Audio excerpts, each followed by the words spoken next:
Deteriorating humanitarian situation in Gaza, describing it as hell on earth. Hospitals are reportedly running out of essential supplies amid ongoing hostilities. U.S. Special Envoy Steve Witkoff met with Russian President Vladimir Putin in St. Petersburg to discuss the ongoing conflict in Ukraine. The meeting follows President Trump's directive for Moscow to expedite its efforts toward a resolution. The U.S. Air Force Academy has announced it will no longer consider race as a factor in its admission process. This decision aligns with the Trump administration's broader stance on race-based considerations in federal institutions. Officials stated that the change aims to promote a merit-based selection system for incoming cadets. Measles cases in Texas have risen to over 545, according to the state's health department. Health officials attribute the surge to declining vaccination rates in certain communities. The opinions expressed on this program are those of the host or guest and should not be interpreted as statement of fact. Independent fact-checking and corrections are encouraged. Can we get a cup of coffee in here, please? Your mother can get you some coffee. How about that? Look at your mother. Your mommy. Coffee. I don't even know how to do this.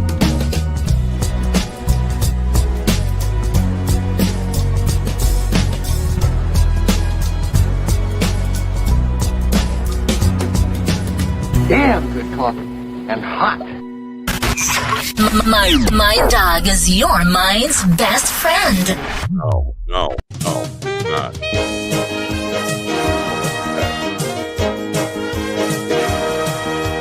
My dog is your mind's best friend. Stream button. Wake up, America. You've got a dog that needs walking. That's right, sunshine. Just put on a big pot of strong coffee and get ready to type your little hate mail with your opinions about kumbaya and flat earth insanity. Stand-up comedy? You want stand-up comedy? Well, we've got sit-down comedy. It's time for Coffee with a Dog. You make me laugh. No, not that.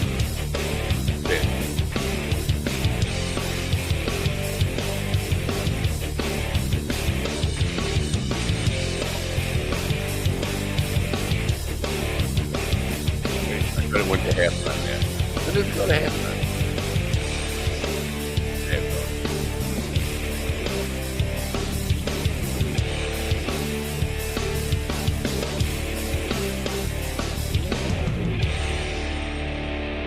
Good Monday morning. How are you? You had a great weekend. I know you did. I don't even have to bother asking. You had a wonderful weekend, and now you're all refreshed, ready to go. Pretty cold out still, right? It's April. Becky's down in Florida. It's not cold out where she is, but it's cold as winter here. What is it? We got 40, 48. That's what I call schlong division.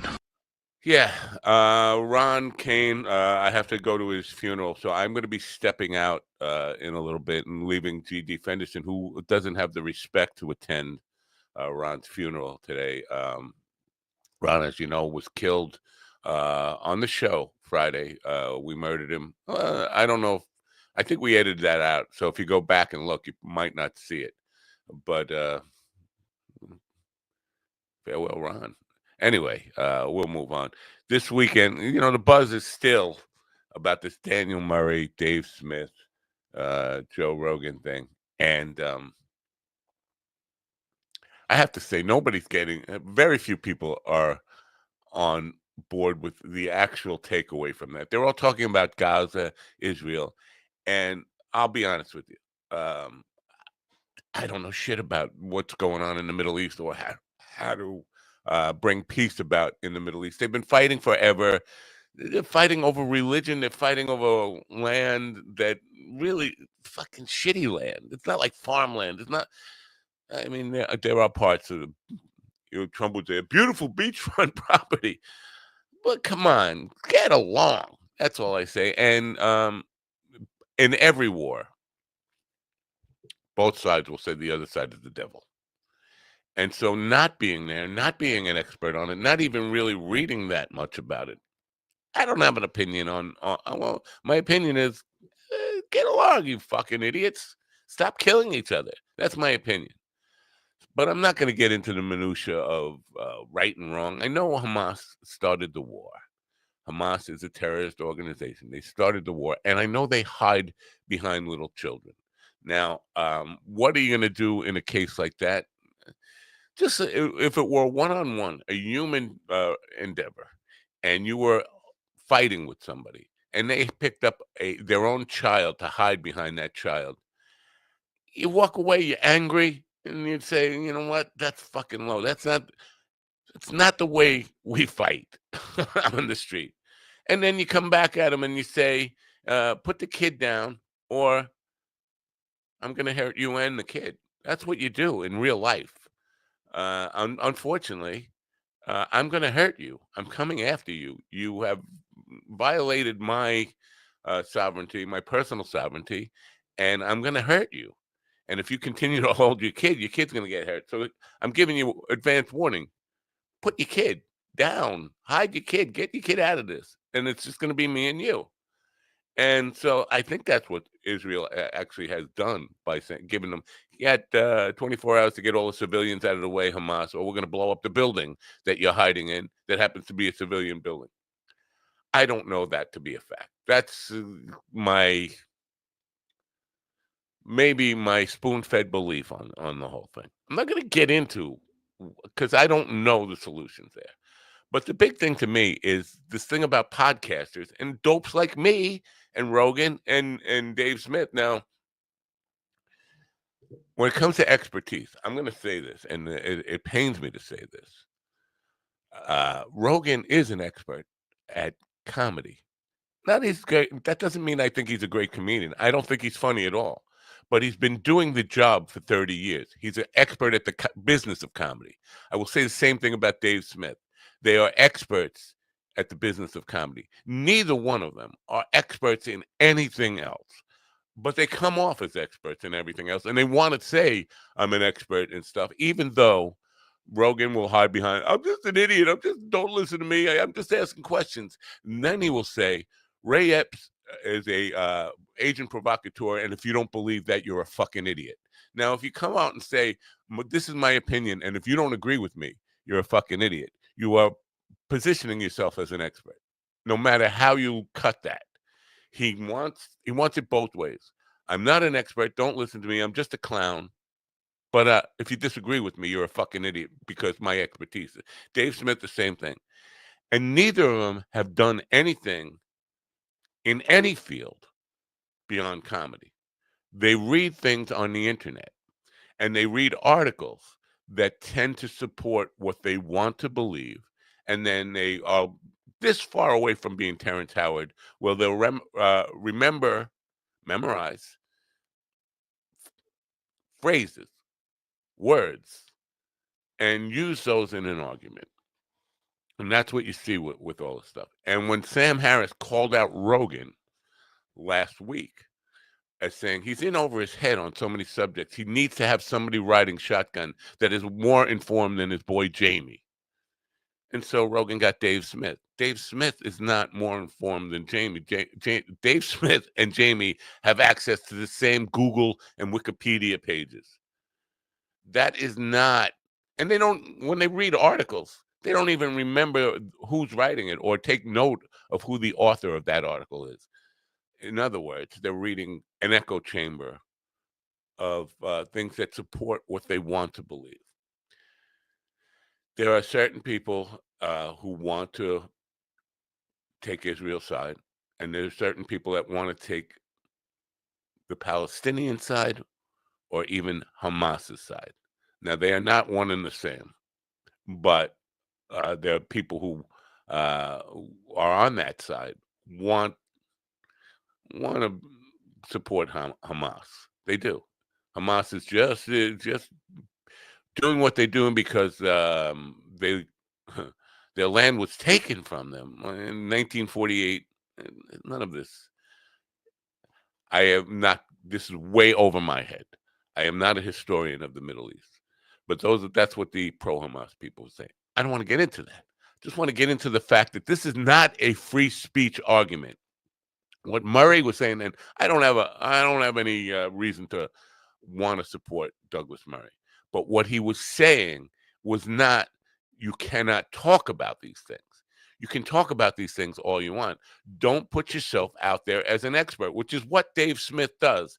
And for all Dave Smith going on and saying, I never claimed to be an expert. Why would you engage with a debate with a guy who is a journalist and an expert if you don't think you're an expert, and then spend 5 days on Twitter saying you won that debate because you are so much more well-informed than the expert? Why would you do that? Also, you can't claim I'm a libertarian. I don't trust authorities, and then trust everything that you are spoon-fed by the people who are feeding your echo chamber. In other words, Dave Smith will go to facts put out by the World Health Organization or whatever, banking people. These are authorities. These are people who are putting out numbers and you're quoting them. You are trusting authority. You're giving up your own ability to do any kind of work on your own and just trusting people who have done work because they believe what you believe. And they're putting that talking point out. Who's right and who's wrong? I don't know who's right and who's wrong. I know one thing. Most of us doing this, talking to a microphone, are not experts. I am an expert in a few things, and none of them are Middle East history, war, or any of the kind of big picture things that we are facing in the world today. My expertise is, I know how to oil paint pretty well. I've been doing that for 40 years. I know radio broadcasting. I know podcasting. I know graphic arts. I know marketing. I've been an expert in all those things. Nobody cares about those fucking things. Anyway, so I'm going to be leaving in just a few moments. I'm going to first welcome in the boys. The boys. For now, it's the boys. Next week, it'll just be the boy. Oh, the boy. Oh, now I'm in trouble.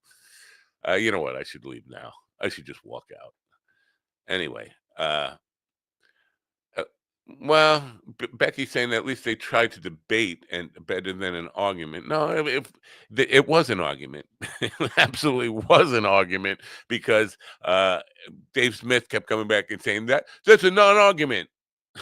Well, you're looking for an argument. If you're saying something is a non-argument, then it's a non-argument, and then it's an argument. Non-argument. I was looking for an argument. You gave me a non-argument. Debate, shebate. It was two guys who are comedians, experts at the business of comedy, trying to have a discussion with a guy who does nothing but study the region and is an expert in that, in journalism and in following a story and covering the Middle East. It's like if you go. I'm going to go to a car mechanic now.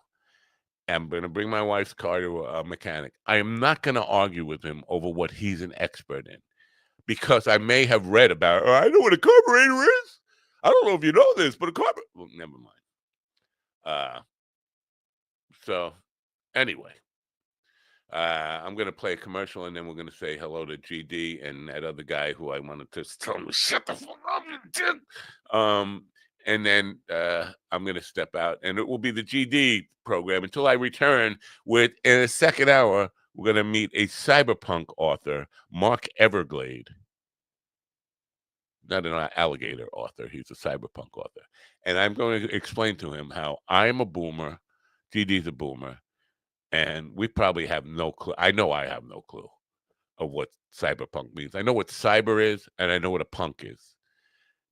I don't think you put the two of them together and you come up with what I think you should come up with. Welcome to Boomer Corner, the only corner.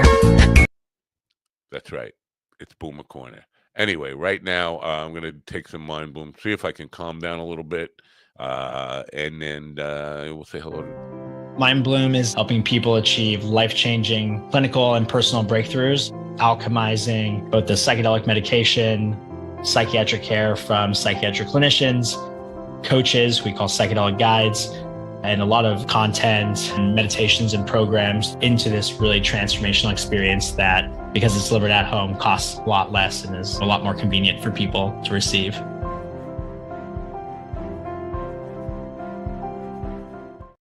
Mind Bloom. Good morning. In the room with me now, Steven. Shut the fuck up, you dick. Ortiz and GD. It's my show now. Fenderson. Good morning, America. MindDogTV.com.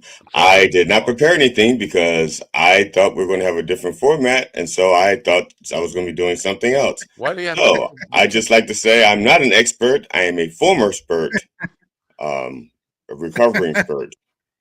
And also, for the record, I will for the foreseeable future, I'll still be able to make the show. I'll just have a hard 11:30 out.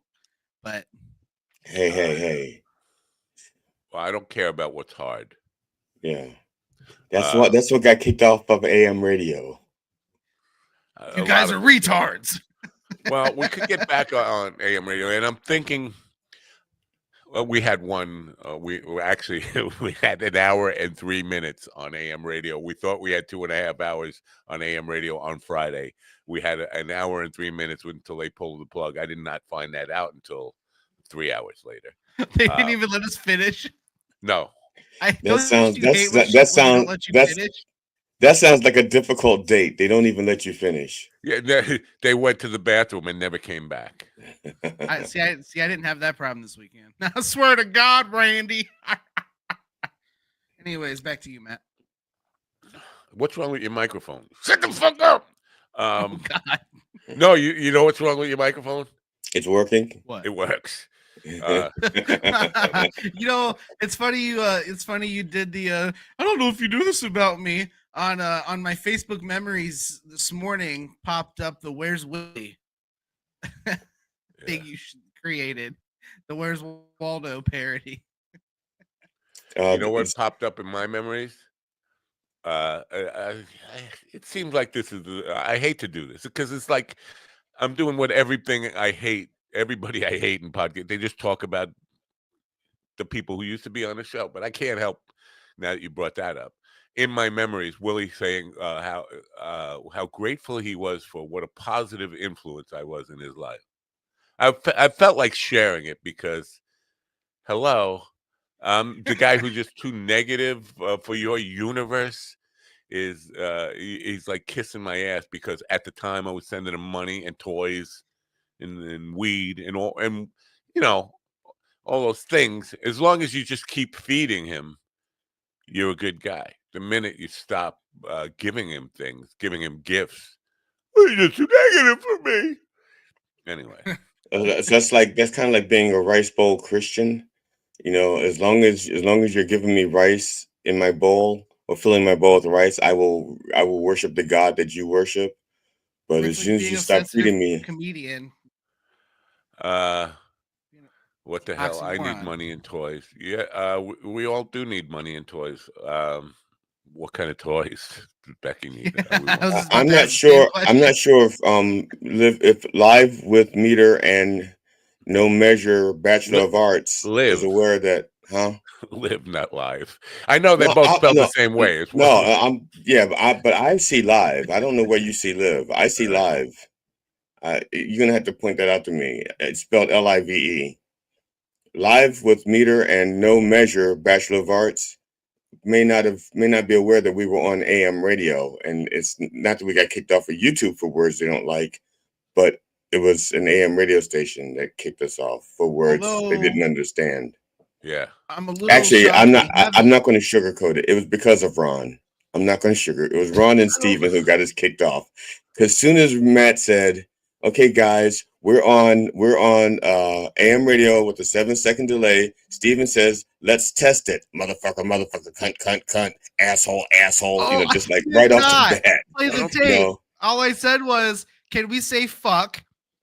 And then I said, "What's the guy's name with the button?" Because I want to be able to be like, "Hey, Phil, here it comes." You know, I never got the I name was of the trying to be kid with the helpful. button.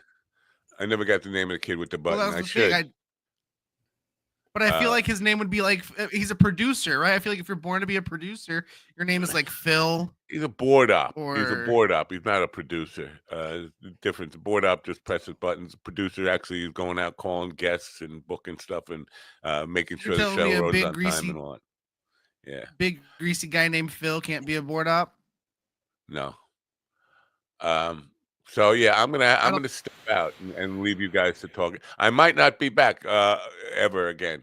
I might just get abducted by aliens. I'm gonna. Um, That sounded like a callback to an old Honeymooners episode. I have to get my carburetor fixed. I'm gonna. yeah, I'm gonna. Um, I It don't know. also I sounds like don't a have to very get a good carburetor date. It fixed. sounds like a What? very first good date too. Hey baby, I'm gonna. See, here's the deal. My Yeah. wife is very particular about getting her oil changed by the mechanic. I just take it to Jiffy Lube. I take my car to Jiffy Lube, and I'm in and out. And now we have to make an appointment for an oil change. We have to take two cars. I have to take her there, follow her there. She brings her car, then I pick her up, and we come back home.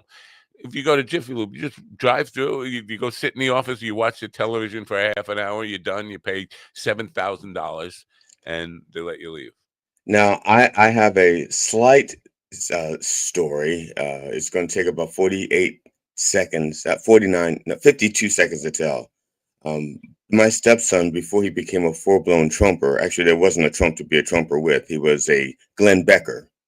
My stepson, when he was a Glenn Becker, and lived with us in Baltimore, we took his car for an oil change, I think, to Pep Boys, a local Pep Boys. So it was like 99% black people there working there. Okay.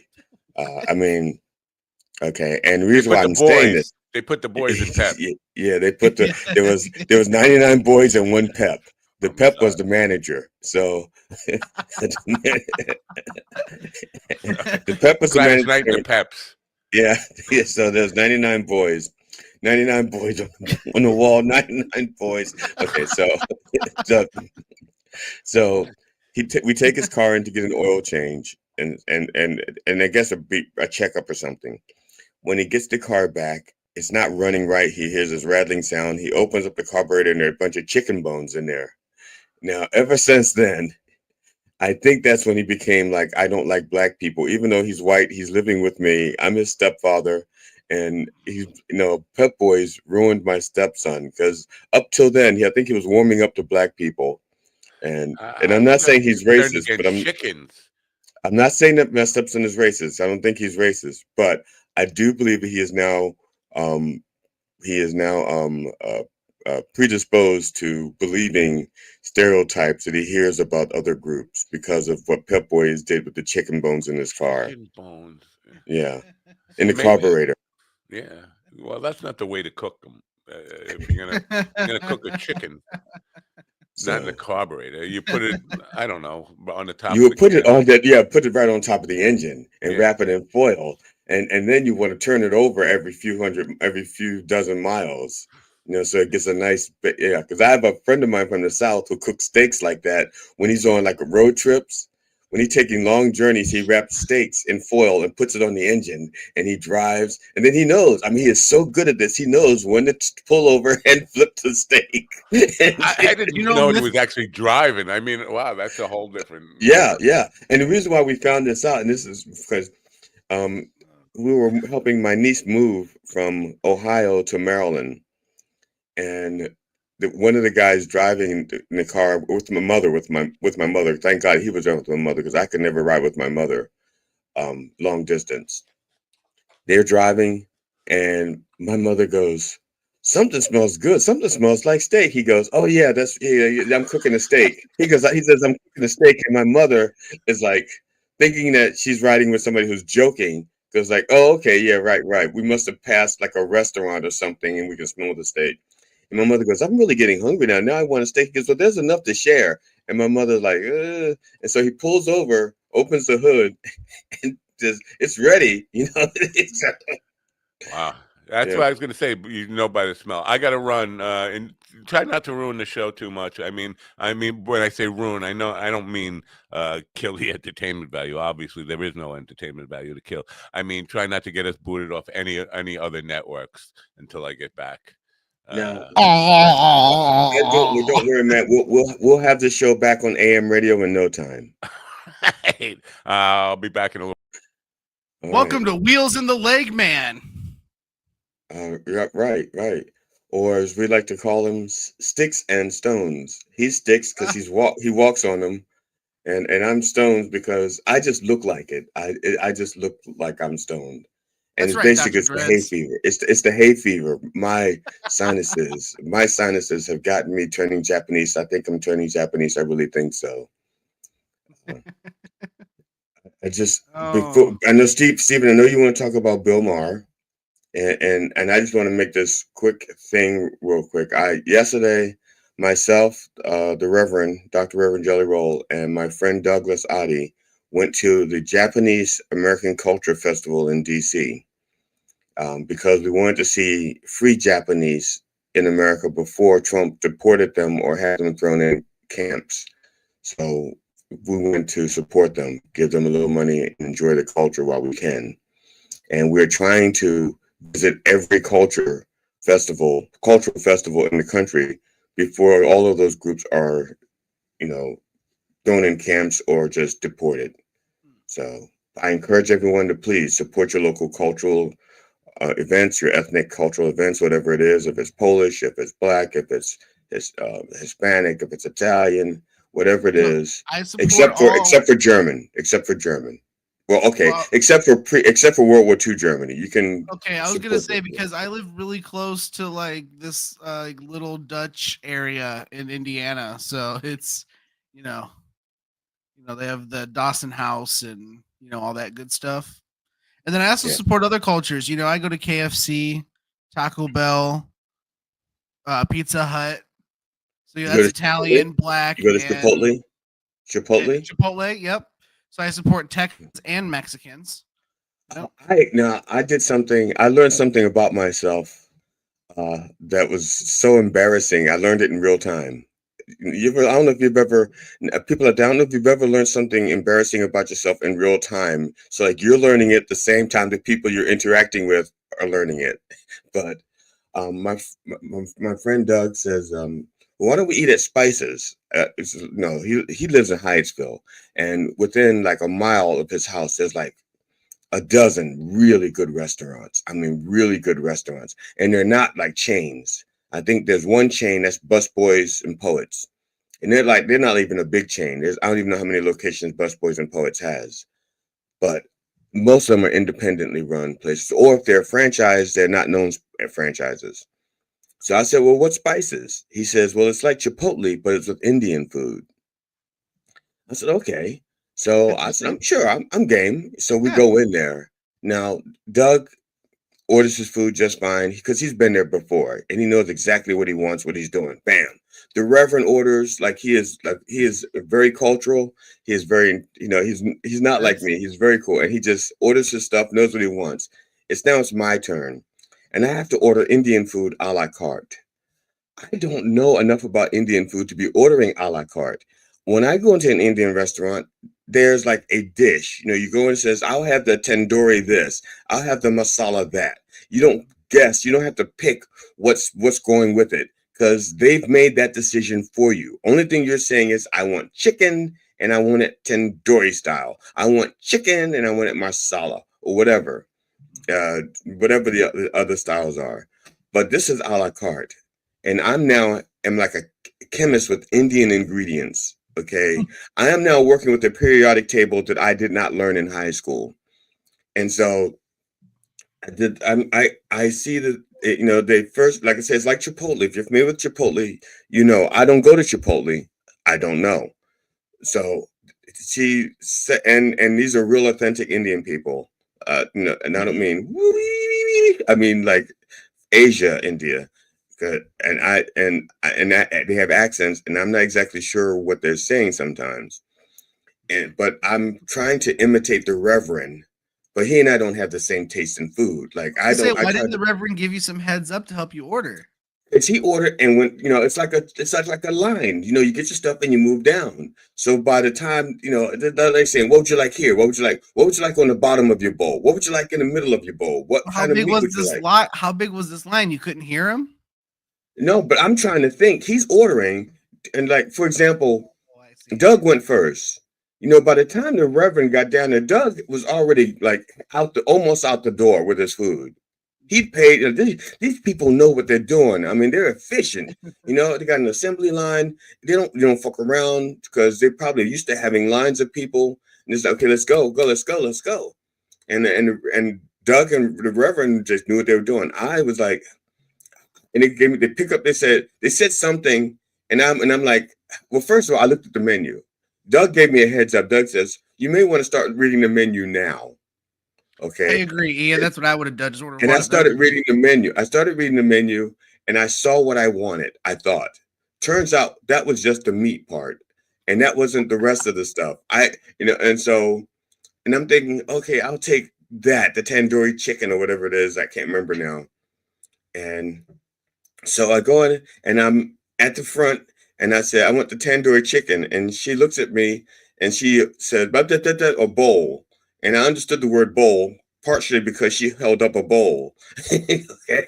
And I went, bowl. No. Okay. And then she starts pointing at three things that can go on the bottom: chickpeas, rice, white rice or brown rice. And so I said chickpeas, but she was letting me know that no, first you have to have a rice on the bottom, white rice or brown rice. And I'm a diabetic. If I eat carbs, it's going to like slowly rise up. Like my blood sugar will be like this, be nice and low for a while. Then the carbs kick in, and then it's like 250, 300. Like, and then it's like that for a long time. It takes my body a while to break the carbs back down. Sugar, I'll spike and crash, no problem. So I said, I'm thinking I want chickpeas on the bottom. She goes, white or brown? I went brown rice. Okay, then she gets the next section. I say chickpeas. Okay, great. And then they get the next thing, and she goes, what do you want for here? And I'm looking at a bunch of spices and vegetables and stuff that I have no idea what they are. I can identify the onions because I know what onions look like. That's like kind of like red onions or like no matter where you go in the world, a red onion is a red onion. Right. But the rest of these vegetables are like indigenous to India, and not just India, but like parts of India. So like this is like Eastern India, this is Southern India, and I don't know what these things are.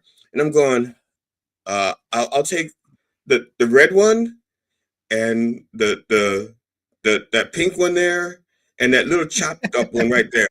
And she goes, okay. And then she's like, the sauces. And I point, she goes, you don't want that. I'm like, what? She said, no, you don't want that. I would listen though. Yeah, and I said, what do you mean? She goes, you're new here. She says, and she slows down her accent. It's almost like she could turn her accent off as like, okay, this is a disclaimer and a warning. You're new here. Your digestive system cannot handle that. You will be shitting before you get out the door. And I'm like, okay, I won't get that. And then so I got something else. And she goes like, okay, gives me the okay. Like, you're getting better. So I get to the next part, and there's these sauces. And I said, that one there looks really good. And she goes, you don't want that. And then I say, what is it? And she says what it is. And Doug and the Reverend both go, you don't want that. You don't want that. And I said, so I don't want to be like a punk or a chicken. I go, I'll have a little bit. I'll have a little bit. Because she says it's very hot, And when somebody from that culture tells you something is very hot, you believe them. Okay. It's not like some random white guy or some random black guy said to me, oh no, that's hot. And you taste is like, So when a woman from India says that's hot, it's hot. I got about this much of it. She hot? I wasn't looking there. I was so distraught looking at the food, trying to figure out what I'm going to eat. Because also, we're going to eat this. We're taking this food back to Doug's house. Okay? I don't buy a bathroom. Yeah, but you don't want to crash one of your best friend's bathrooms, okay? Because then you'll see him again, and that is what you'll talk about for the next 20 years. Okay? we already have stories that it's really true.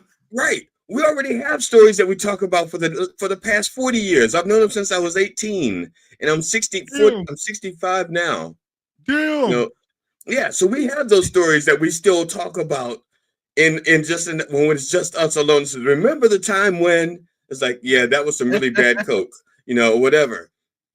So I'm trying to figure this out. I want to enjoy the meal, but I don't want to ruin his toilet.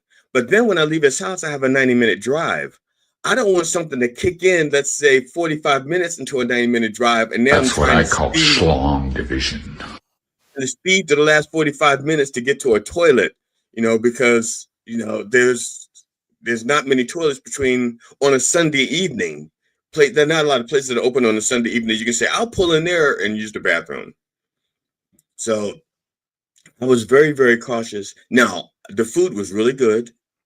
And Doug said there's so much food, it takes him 2 days to eat. I ate all of mine. And even the stuff that was super, super hot, I spread it throughout the whole bowl, and you can still feel the bite. You can still okay, water. But if you're in Hyattsville, and if Spices is a chain, if it's a chain, I recommend it. The food is good, but I recommend it. Spices. Spices. Spices, like the Spices Girls. Hey, Grok, where's Spices at near me? Hey, Grok here. Go fuck You're gonna yourself. say aisle 7 of the supermarket. That's where the Spices are. Okay. But it is a chain. If it's a chain, it's Spices. It's Indian food. It's like Chipotle, Indian style. The food is good. I'm not saying this because I'm getting paid. I'm saying this because the food was good and my ass didn't blow up. Now, I'm assuming that she means you've never shat in a car before, because if you shat a car, you'd probably not be here to talk about it. Well, that's how you avoid payments. You just give that's it. But even though what you don't pay in a car note, you'll pay in hospital bills. Right. So speaking of hospital bills and all that, let's see here. So Matt claims that he's taking his wife to get an oil change from a very particular mechanic. And, Slaptail kind of pointed this out earlier. Very particular about getting her fluids checked by the mechanic and not Matt. But Matt had to take her, right? No, but also Matt says he's not an expert. He says, I don't know what I'm doing. So I think that's a big man. That's a big man who can say, I don't know what I'm doing. I'm going to take my wife to someone who does. So I wonder, is Matt out here cucking around? Don't know the answer to that, because I don't know what cucking around means. Is he sitting in the corner? Is he sitting in the corner watching his wife get her oil changed? Oh, see, now it's funny. Forgive me if I sound racist, but I actually thought cucking meant the other person was a black guy by definition. That's what I thought cucking was. I honestly thought that the servicer had to be black. And I don't know what his mechanic is like. I doubt that where Matt lives, they actually have black mechanics. It's not like they have a Pep Boys. I was gonna say, even we were in like not even the nice part of Long Island when and there was still not a lot of black people. No, there was me.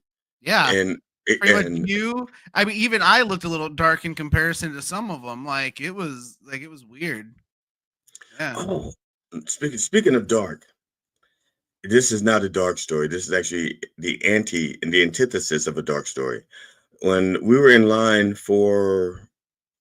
this was at the Japanese festival, we were in line to get something to eat. And while my friend Doug was ordering his food, the Reverend already gotten his food, so he'd moved on. Now he got his food, but he didn't pay for it. Doug got his food. And he realized, and there was a little sign that says you have to pay in Venmo or something else. You get two choices. Now, my friend Doug pays for everything with his Apple Watch. He goes like everywhere. It's like he goes like, "Oh, here we go," like some kind of. All the time. I'm like, yeah, like I got it. Yeah, I'll be honest. I think that's like a power move. I think it is. I do. I think it's like, yeah, I'm paying for it. Yeah, that's what I think it is. Because I don't get off on that. I just And feel like a so, Power Ranger when I do it. I'm like, yeah, don't worry, I'll save the day. yeah. So the Reverend got his food, and he actually told them that I was going to pay for his food. He said he's got it. He's treating. Okay, and that anybody could do that. They didn't anybody in line could say the black guy with the dreads is paying for it. That's my friend. But it just so happens that I was paying for the Reverend's food, but then I didn't know I was. I thought he was paying for his own.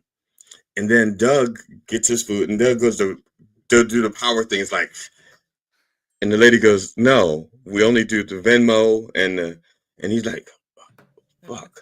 And so he looks at me. He goes, Glenn, you have cash on you?" I'm like, "Yeah." He goes, "You mind picking this up?" And I said, "I was supposed to pay for it anyway because you paid for the tickets to get in. That was our agreement." And he goes, "Oh yeah, right, got it. Okay, yeah, good." So, but while he's doing that, I'm talking to the guy behind me. He's wearing a Punisher shirt from the Marvel comics, and it's a nice one. It's a nicely, it's like he didn't go to Goodwill. It's like he went to the Marvel store and ordered it from the Punisher himself. Really nice, expensive looking one. And so, but that doesn't mean you're a Punisher fan. It does not mean you're a Punisher fan. 100%. It is. So I said, it looks cool. Yeah. Right. So I said, "Are you a Punisher fan? And have you been?" No, so you're a Punisher fan. He goes, "Yes, I am," with all the pride and dignity, like it was his own son. Like, "Yes, this is my Punisher. Yes, I gave birth to him myself." So I was talking to him about. I said, "Have you been watching the Daredevil Reborn series?" And he goes, "No." He says, "I won't. I don't have those services. I can't. I don't buy those services. I try to wait for them to come into something that I can like. If it comes out on a set, I'll buy the set. If it comes available, that's when I'll watch it." And so, but I don't want to tell him about how it is. But I just tell him about the show. And he says, "Is it any good?"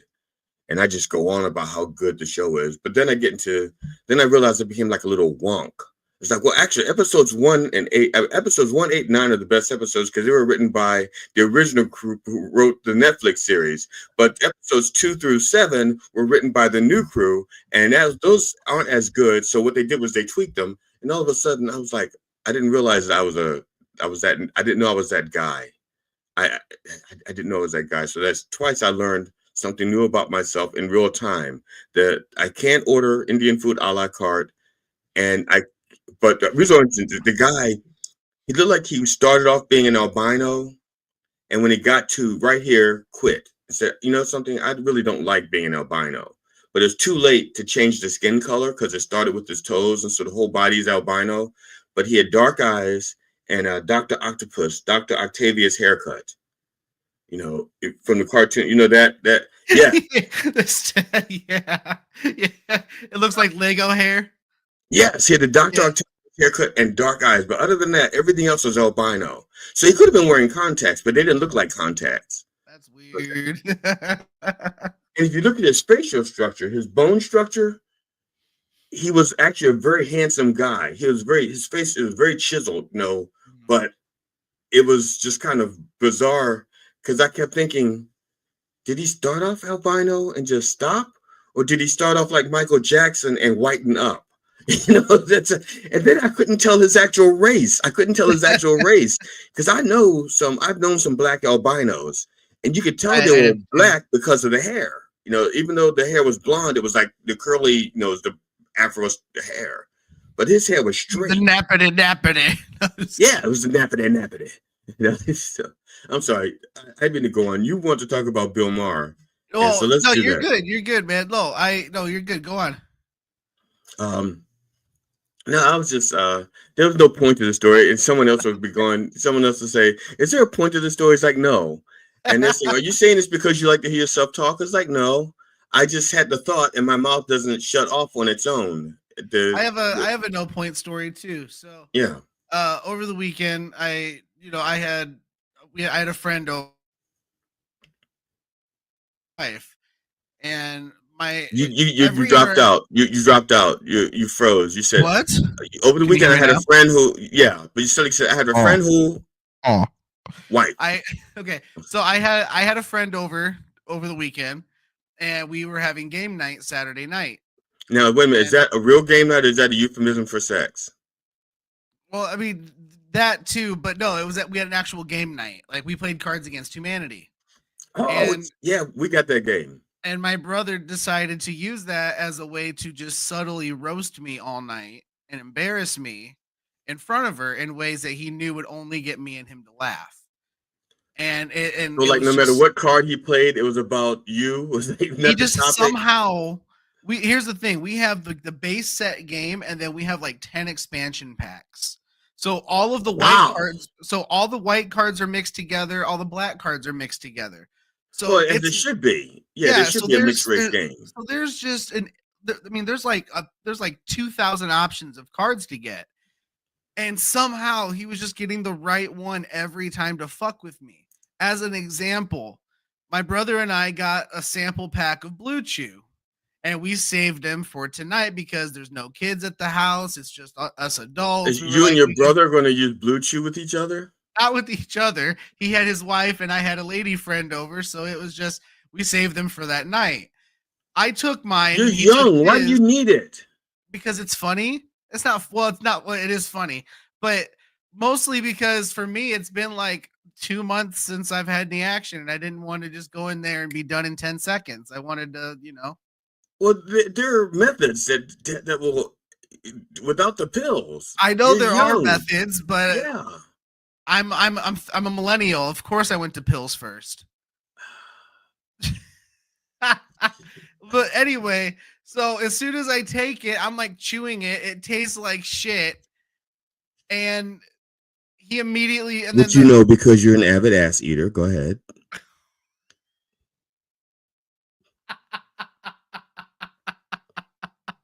What?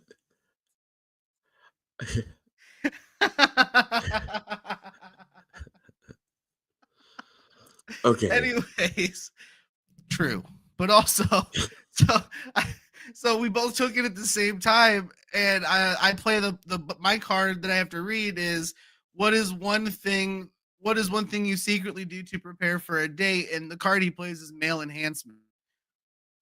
So I can't breathe already, right? And then before she got there, we were talking about the last date. Wait a minute, the two of you are taking Blue Chews together, and she hasn't arrived yet. No, she was already there. But he then played. The next round, another card was played. That was what is one sexual encounter you wish never happened? And we were talking about previously about a date I had with a chick that had a massive bush. It was horrible. Okay, Afro again, because we have an audience. But an Afro, yes, but okay. It was like a 1970s porno, man. It was horrible. It was like trying to get through the wilderness of Vietnam. Okay. Not a fan. But anyway. But you know they have jungles in Africa, right? You don't have to, like, every time you think of a jungle, you go to Vietnam. There are jungles in Africa. You could have said it was like trying to cut through the bush of the Congo or something. Or are you that ignorant of things like that? I'm just saying not all jungles are in Vietnam. My family has tortured the people of Africa enough. I didn't want to keep insulting them. So. You're not insulting us, but you think we don't know? That's funny. You think people like when I was growing up, people would say like, "You nappy-headed." I'm like, do you think I don't know how hard it is to comb my hair? You think I don't cry every time my mother used when I was in first grade, I wouldn't comb my hair because it was so hard. It was easier to just let people tease me it was easier for me to cry over being teased than it was for me to get to cry because I was trying to comb my hair. And my mother says, "You're not leaving this house looking like that because that's a reflection on me." And then I leave the house crying. People can't figure out why I'm crying. They said, "Did he get beat? Did he get punished? Why was he crying?" Because my mother combed my hair with the same comb she uses for my brother and sister who had good hair. Quote, good hair, unquote. So yes, you're not insulting us. We know what our hair is like. It's not like white people that made our hair. This chick on this date had a bush like a black dude, And Okay. So and she had a book like she had a bush like a Black Panther in the 60s. Go ahead. No. Go ahead. and so then he played a card that said my ex with a giant bush, and I'm just like, what the fuck, man? And there's just and then when you called, my phone's loud, so then she heard you talking about how clearly I must have just been masturbating, and it's like, what the hell, man? Oh, and then check this out. You know how the running joke on this show is that I like kids? Well, I thought you did like kids, otherwise you wouldn't teach. God, fuck, no, I don't. But why are you teaching? Why were you teaching if you don't like kids? No, not like kids, like kids. I'm not a pedophilia. And they both can't be true? No, I don't like either. I don't like kids either way. But I went to the bank to open a bank account, and they put in my name, my first name, my legal name, Frank, and then Ortiz, and the terrorist watch list flagged my name and said, please call this number. Because of your father? No. Because that's your father's name also, right? No, not Ortiz. But oh, that's right. So, well, that's why I was confused. So he calls, and they fucking flagged me as me trying to use the Pope's name. The Pope's name? Yeah, they flagged me as using the Pope's name. I'm like, what the fuck? And then he calls it. He looks at me and he just says, "I'm pretty sure he's not." And I'm like, "What are they saying?" And he goes, "Are you the Pope?" And I'm like, "No." And they're like, "Yeah, he's not the Pope." And they go, "Okay, we'll clear it." It was the weirdest thing. Weirdest thing. Made no sense to me because I don't even think the Pope's last name is Ortiz. No, well, he has his given name. He has his given name. Yeah, and but then I he has don't his know. Popey name. But I don't know. Was it Francis Ortiz? I thought it was Francis the sitcom Ortiz, but no, that's me. That's me. Oh, not the sit Pope. Well, Live with Meter and No Measure Bachelor of Arts had made a statement. And now I have a question for him. It says, "I've had my hair rode before. It's painful as fuck." Okay, I agree to that. Now, you also referenced earlier that you said, "Man, I'm old." Now, my question is, when you had your hair cornrow, was it old school, like where you were on the stoop? Like we used to get it done on the stoop, and you're sitting between somebody's legs, and they're on the stoop above you, and they're cornrowing it outside on the stoop, or was yours done like in this sanitized situation where like you're indoors and there's no stoop and there's no traffic, no carbon monoxide from cars driving by? I'm just curious. Was it old school like we were on the stoop, or were you like in a sanitized, like in a hairdresser place? That's all I'm curious about. Oh, so and now what about the? Oh no! Okay, I thought that was somebody's. Okay. Now I don't know if that's a euphemism. I was gonna click this one. And then that's the one that popped up. There we go. Oh, it popped up as you were. Oh, yeah. So it scrolled up as you were clicking. Yeah, it surprised me too for a second. I'm coming for you. Okay. Liver. Hold on, we have to read it out loud. There's people listening. So live with Meter and Dino Measure Bachelor of Arts. When we did the rose, it was inside my friend's apartment. When I had my head shaved, it was on a stoop. Okay, so you got it. So you shaved your head on the stoop, but when you had your hair long enough to do the cornrows, that was inside. More of a porch. Okay, porch. Yeah. Yeah. Okay. Yeah. Depending on where you are regionally, it's a stoop, it's a porch, it's steps, it's Also, since we don't have Ron or Matt right now, we're missing.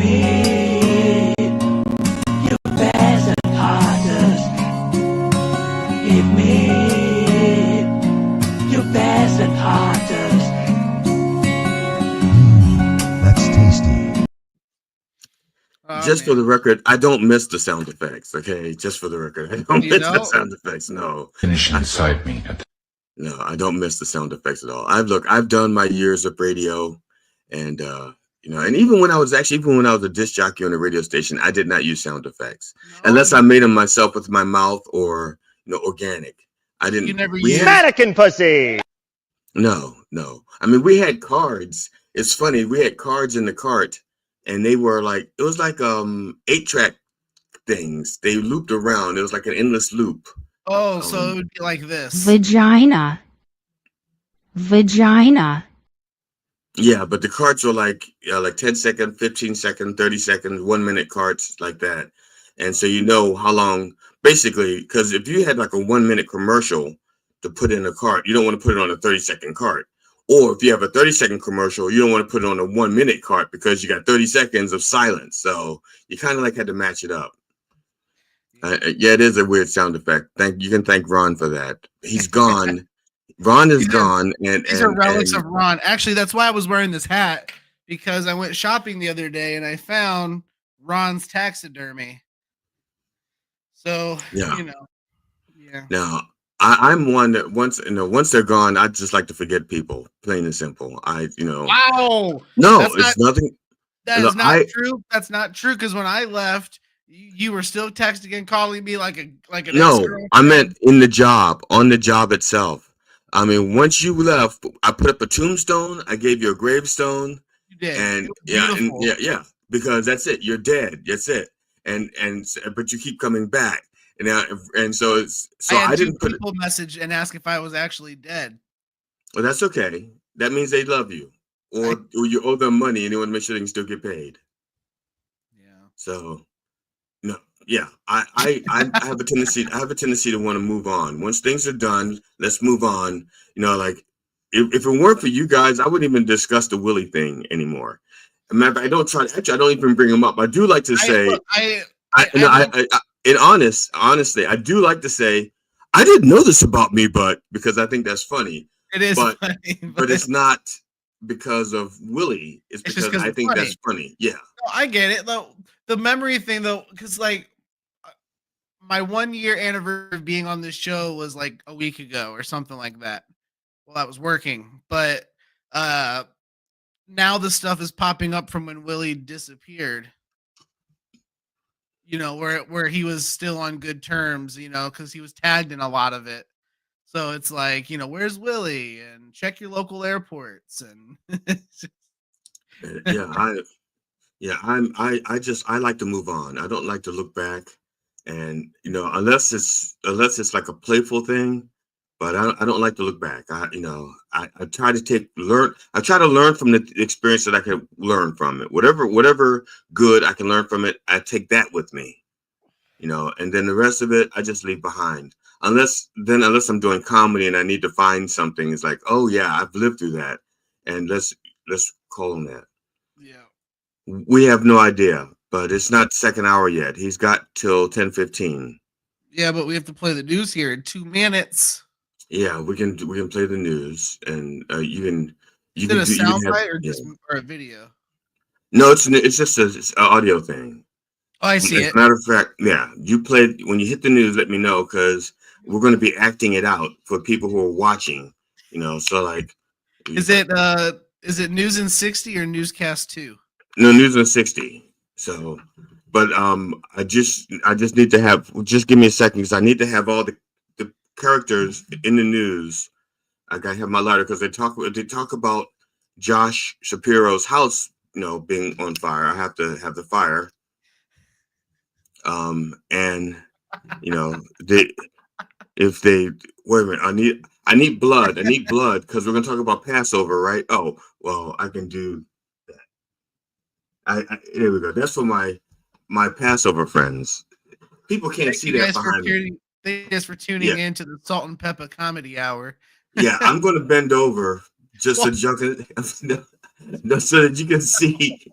I'm going to bend over so you can see my Hebrew heritage. Okay. Do not bend over and show us your Hebrew heritage. Okay? Right. Wait a minute. Here you go. Right there.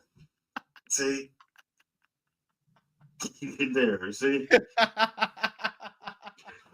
because I am 9% Jewish. So I wanted to show people my Hebrew heritage behind me. So I thought you were just gonna bend over and show us your dick hanging there. Just well, well, you said your Hebrew heritage. That's This is News in 60 with Alan Edwards. The International Committee of the Red Cross has issued a warning about the deteriorating humanitarian situation in Gaza, describing it as hell on earth. Hospitals are reportedly running out of essential supplies amid ongoing hostilities.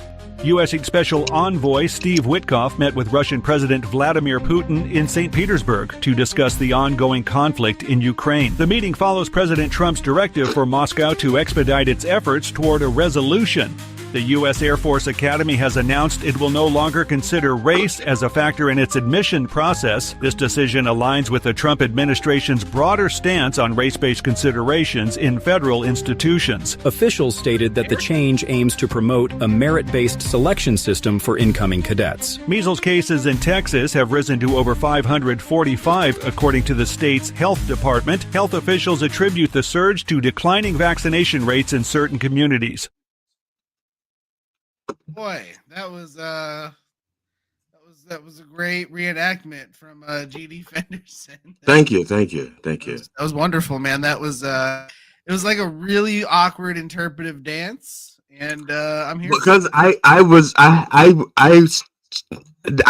problem is I forgot that his news is like 2 days behind us. And I had things ready for the actual news, like what's actually going on today. So like I said, Josh Shapiro's house, somebody tried to burn it down. So I had my lighter and I had my little yarmulke so that I could set it on fire, Oh my God. Technically it's not a yarmulke. I don't actually own a yarmulke, but I have these little dust masks for my construction, when I work with sawdust and stuff, and they're about the same shape as a yarmulke. I don't know if you could get away with burning a yarmulke I don't know if that's going to go well on the YouTube. Well, I didn't burn the yarmulke, but it was just it was in support. Okay, here's the deal. Okay, I do not condone what Mr. Cody Balmer did. Okay, allegedly. Okay, I'm going to say allegedly for security, not for security, for legal reasons. In my heart, he did it. So just so you know, when I say allegedly, I'm saying he did it. But for radio, for the purposes of Matt not being sued, it's allegedly. But for the purposes of how I interpret the facts, he done did it. Okay. If you are one who supports the Jewish community, and you want to help them celebrate, it is a Passover Seder, not Passover cinders. Do not try to burn their shit down, okay? So there are ways to celebrate. You could, Damn it. I'm just saying, yeah. Okay, so we've been doing the news at the opening of the show and at the top of the hour for what? How long now? 6 months, maybe? A few months, yeah, quite a few months, because Matt was trying to take us. He was trying to make us radio ready, and radio ready means you have the news on the hour, but radio ready also means you can't say things like cunt and bukkake and stuff like that. Well, I guess you can say bukkake, you just can't do bukkake, right? Right. And how would they know on the radio anyway if you're doing bukkake? You'd have to actually have a play-by-play. Well, I don't know. Well, a lot of news stations nowadays live stream their morning shows. Okay, so you can see the bukkake. Yeah, so that's why that's generally why. Because 10-1, if we were featured on a station, they'd probably live broadcast it as well. I would imagine. Yeah. I'm sure they'd figure out a way to censor that as well. So now, of course, my question then is, because if they're doing that, then I guess there could be like a couple of ways of handling that on the radio. I guess you could like blur the bukkake like this so that they don't really see it. You're like, yeah, what is that? No, that was just zooming in the bukkake. I can see you even closer. Oh, okay. Never mind. That was my attempt to blur it. Okay. How about this? You go to do the bukkake, so it's like this. There you No. No, well, I don't know. You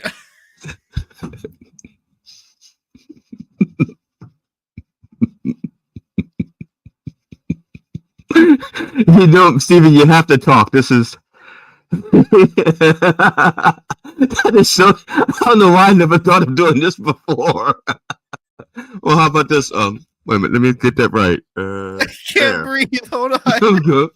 So, hi there, guys. I'm Ernie. Pleased to meet you. No. Two things. One, the fact that you could talk as the Ern is hilarious. But I never want to look through a hole in a wall again and ever see your face on the other side. I don't know why I never thought of doing that before. It was right there. It was sitting there the whole time. Oh. Now I've got a new trick up my bag. A new bag of my new. I don't know how to say that. I said it wrong. A new trick in your bag. Yeah. Sorry. Yeah. Oh God.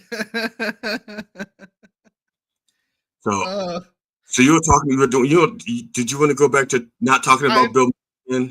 Oh yeah. So, oh man, sorry, I can't feel my legs. Anyways, there's yeah. So Bill Maher, it's been going around social media that Bill Maher recently had lunch or whatever with President Trump. We don't say that word here. I know. It's convicted felon. It's convicted felon, unregistered sex offender. Okay, so washed up comedian has dinner with convicted felon, and he basically, was talking about it on the show and was basically essentially praising Trump for being a quote unquote regular dude.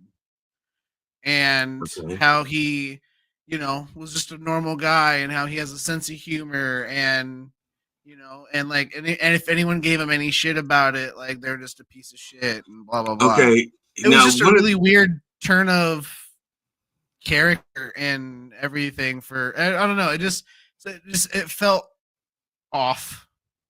No, Bill Maher said he had a sense of humor and he could even laugh about him, poke fun at himself. But he never. But the example he gave was not Trump poking fun at himself. The example he gave was Trump poking fun at the way Trump talks about other people. Yeah. And even then he didn't make that sound like he was having a joke or anything like that. He made a gay joke. He made a gay joke to Trump. It was something along the lines of, "Do you tell that to your boyfriend or whatever?" And Trump laughed or whatever he said. No, I'm sorry. That's I don't. I think Bill Maher mischaracterized what he said and also mischaracterized the interpretation. Even though I wasn't there, I've watched Bill Maher enough over the years. I mean, I've seen his shows. I've been to a few of his live shows. I've watched back when he was doing Politically Incorrect, and back when he was doing, he's been doing real time for like 20 years or so. Mm-hmm. So, and I've watched him become a parody of himself over the years. Where even now he goes, he has to do this when he wants to make a point. He has to do his lips like that. And if you watch him 20 years ago, he didn't every time he wanted to make a point. Now it's like, as I was saying, you just know he's declining. I'm not saying that because I want to take over his spot. He's done a lot of good work, at least in the comedy bit thing. But I think he's trying to be remembered for something that he has. I don't know. I enjoy watching Bill Maher when he's not discussing politics. On occasion, I think he's interesting to he puts on a good conversation, but it's so, I don't know. I'm to the point personally with politics, man, where I'm to the point now where I'm really happy just pissing everybody off. Like, I'll make fun of it all and be okay with it. Okay. There's something wrong with his microphone. It's still working. Your camera's not. Did you get that from Temu? There it is. So Matt, I learned a new trick. Watch this. So I'm Ernie the Urn. Hi there. I want to talk to you about what it's like to be GD's Urn. See, I did not do that. We just, we just recently figured that out. If I may, because I was listening a little bit when I could on the road there. I just want to correct a couple of things about that I heard. First of all, Stephen saying there's no black people on Long Island. Is that what he said? There's no black people on Long Island? Well, I think we agreed there was one when I was there. Where we were at, we didn't see any. So there's 1.2 million African Americans on Long Island. There are about 1 million mixed race people, and there are 2 million dark-skinned Hispanic Latino people that most white people think are black because they're Haitian or South American or whatever, but their skin is dark, so we just consider them. So if they got pulled over, they'd be black. Yeah, or if they just tried to like go into a place, you got to use the back door, Yeah, if they tried to get credit, they'd get the black rate. If they tried to get credit, okay. So white people are actually, I believe, not over 50% on Long Island anymore, which feeds into the white replacement theory that scares a lot of Tucker Carlson people and like that. Oh, look, we're not the real majority. We're just a majority in numbers. Yeah, like I said, it was just where we were. Like I said, there just weren't a lot. Like I was in it's that store. It's that you are just you don't. You like what's that? Cheryl Hines to Trump. He didn't see her there because she doesn't mean anything. You walk past black people, you don't notice them because they have no value to That's you. not true because I noticed GD right away. I had to point out that he was black to you. I remember specifically. Don't say the N-word. We got one here. Roll the tape. Remember? You don't remember? No, I don't. Oh. I'm probably making that up then. I'm a terrible liar. You're a very good liar. You're a very good liar. You just tell terrible lies. All right. Fair enough. You're listening to Racism with the Dog in the morning. I just thought, you guys, it sounded like you were saying there were no black people here on Long Island. No. Actually, no. I was just playing into what he said. I actually saw 3. I was just playing along. I was playing along. I actually did see 3. I didn't go all over Long Island. Really, I was like I said, where I went. I think I take that back. When I was at the weed dispensary, there was like 3 or 4 black people. Oh yeah, and I didn't even bring up the Poospatuck people who are. They claim to be Native Americans. I just think they're not. Now, when I was at the first time I was at Gov's, there were quite a few black people there, but they were all comedians. Yeah, they were. Yeah, all that 1.2 million that I mentioned. Yeah, they're probably all comedians. Yeah. I got back in time to introduce our guest. How about that? Yes. Well, here's the deal. I didn't tell our guest that he was coming on to Boomer Corner. Well, Stephen's not a boomer, but Stephen, do you know what cyberpunk is? Yeah. Explain it to me before we bring our guest. Wait, cyberpunk music or cyberpunk in general?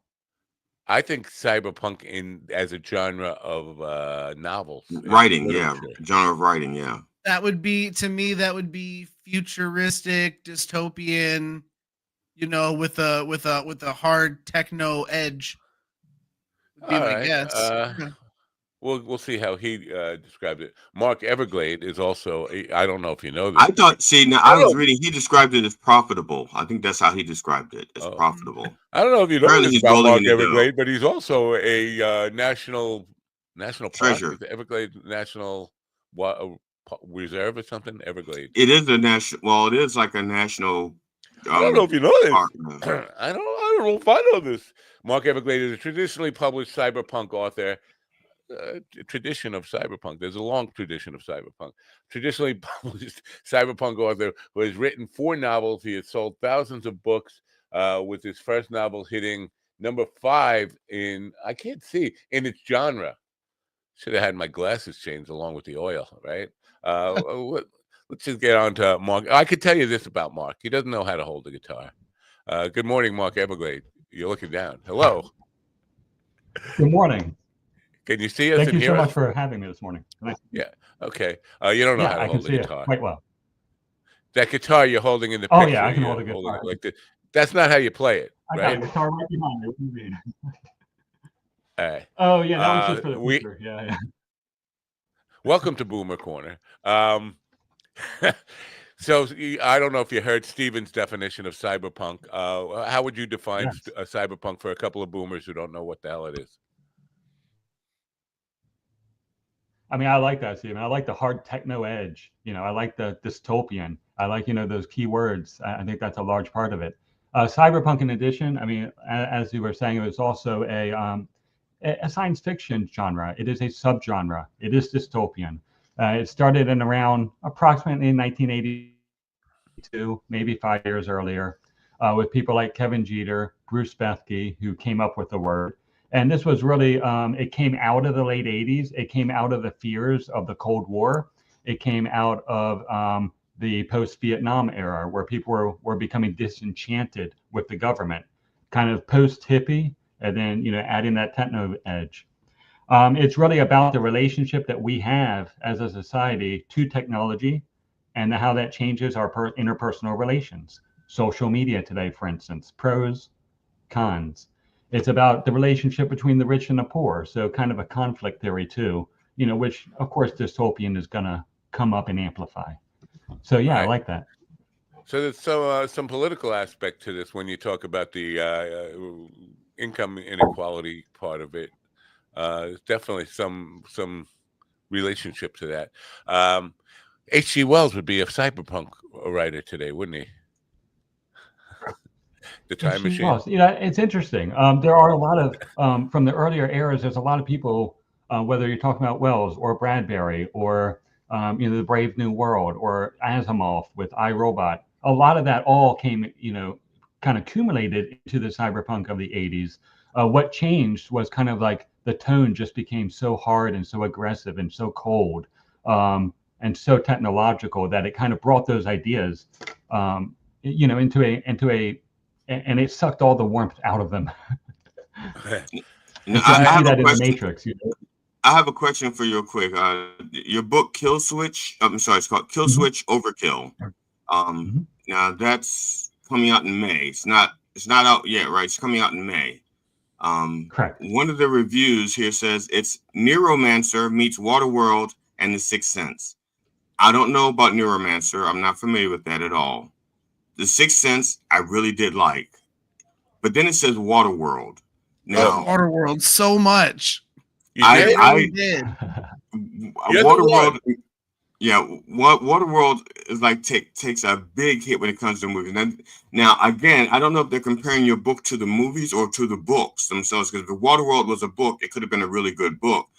But as a movie, it kind of sucked, in my opinion. But how do you feel about those comparisons for your book? And also, it says it's a stunning blend of Jason Bourne, The Day After Tomorrow, and Blade Runner. And again, this is a book, and it says that they're comparing it to movies, and the movies themselves aren't the same as books. Otherwise we wouldn't have both genres existing. Sure, I'm sorry. Absolutely, it's a there was a question. There was a question in there somewhere. If you can find it, I think that question put him to sleep. Yeah, there's a question in there somewhere. If you can find it, please answer it. You're getting sleepy. I get it. Absolutely. I mean, Waterworld. It is the basic concept of a flooded planet. Where the ecological disasters have occurred, and then those who are profiting off of this ecological destruction in Waterworld is probably where the reviewer was drawing the similarities. I thought Waterworld was excellent conceptually. We know that the concept of Waterworld was cool, but that the movie was just ridiculous. I think Kevin Costner or whoever it was actually almost died making it. Even like everything that could go wrong. I think that was a spiritual death. I think that was a spiritual death first. No, it was not. It was a physical. It was almost a physical death because it was an awesome movie, and he put everything into it, and he almost got unalived. So it was a great movie, and well, shut up. See, I thought while I was away, you were going to beat him into submission. That was your one job. No, me and GD, when we were here by ourselves, our viewer count went up. We were having a good conversation. We were laughing. Matt, there's only one thing I beat into submission, and I can't do that on the show. All right. We're trying to get back on AM. The viewer count went up because I was watching. That's why it went up. That was one. Yeah. All I know about Waterworld is I went to Universal and they had a live show based on the movie that was terrible. Universal Studios, the Universal Studios tour, that was awful. I didn't see the movie, but I trust. Sometimes you have to trust the critics, and I do on that one. Whatever. But we don't have bad too, and it wasn't. We don't have a cover of the book for Kill Switch Overkill because it doesn't look like it. There's an image on your website, but it doesn't look like a book cover. It's just a little square.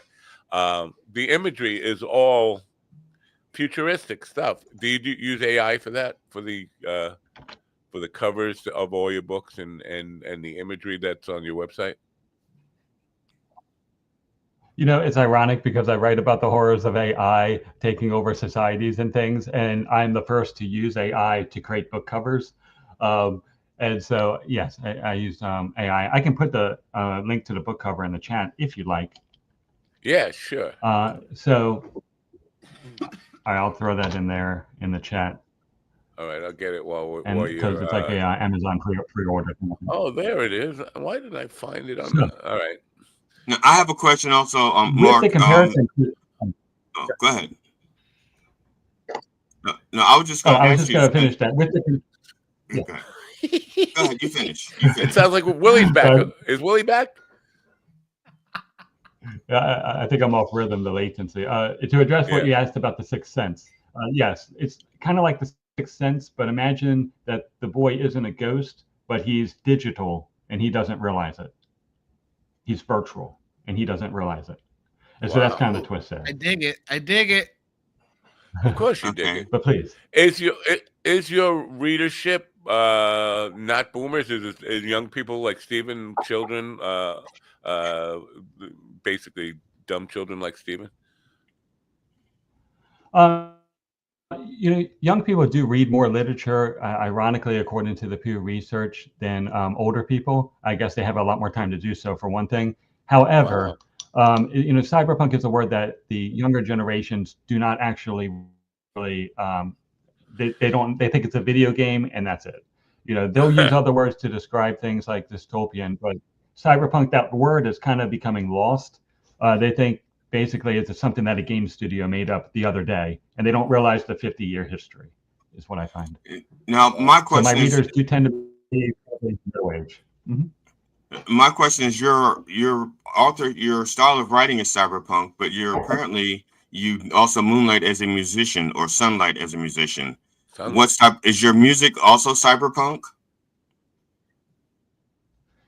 Not exactly, but it is very electronic. So around me, I have there's a lot of chords, multiple synthesizers, mixers, everything that we like to get into as far as creating techno music, industrial music.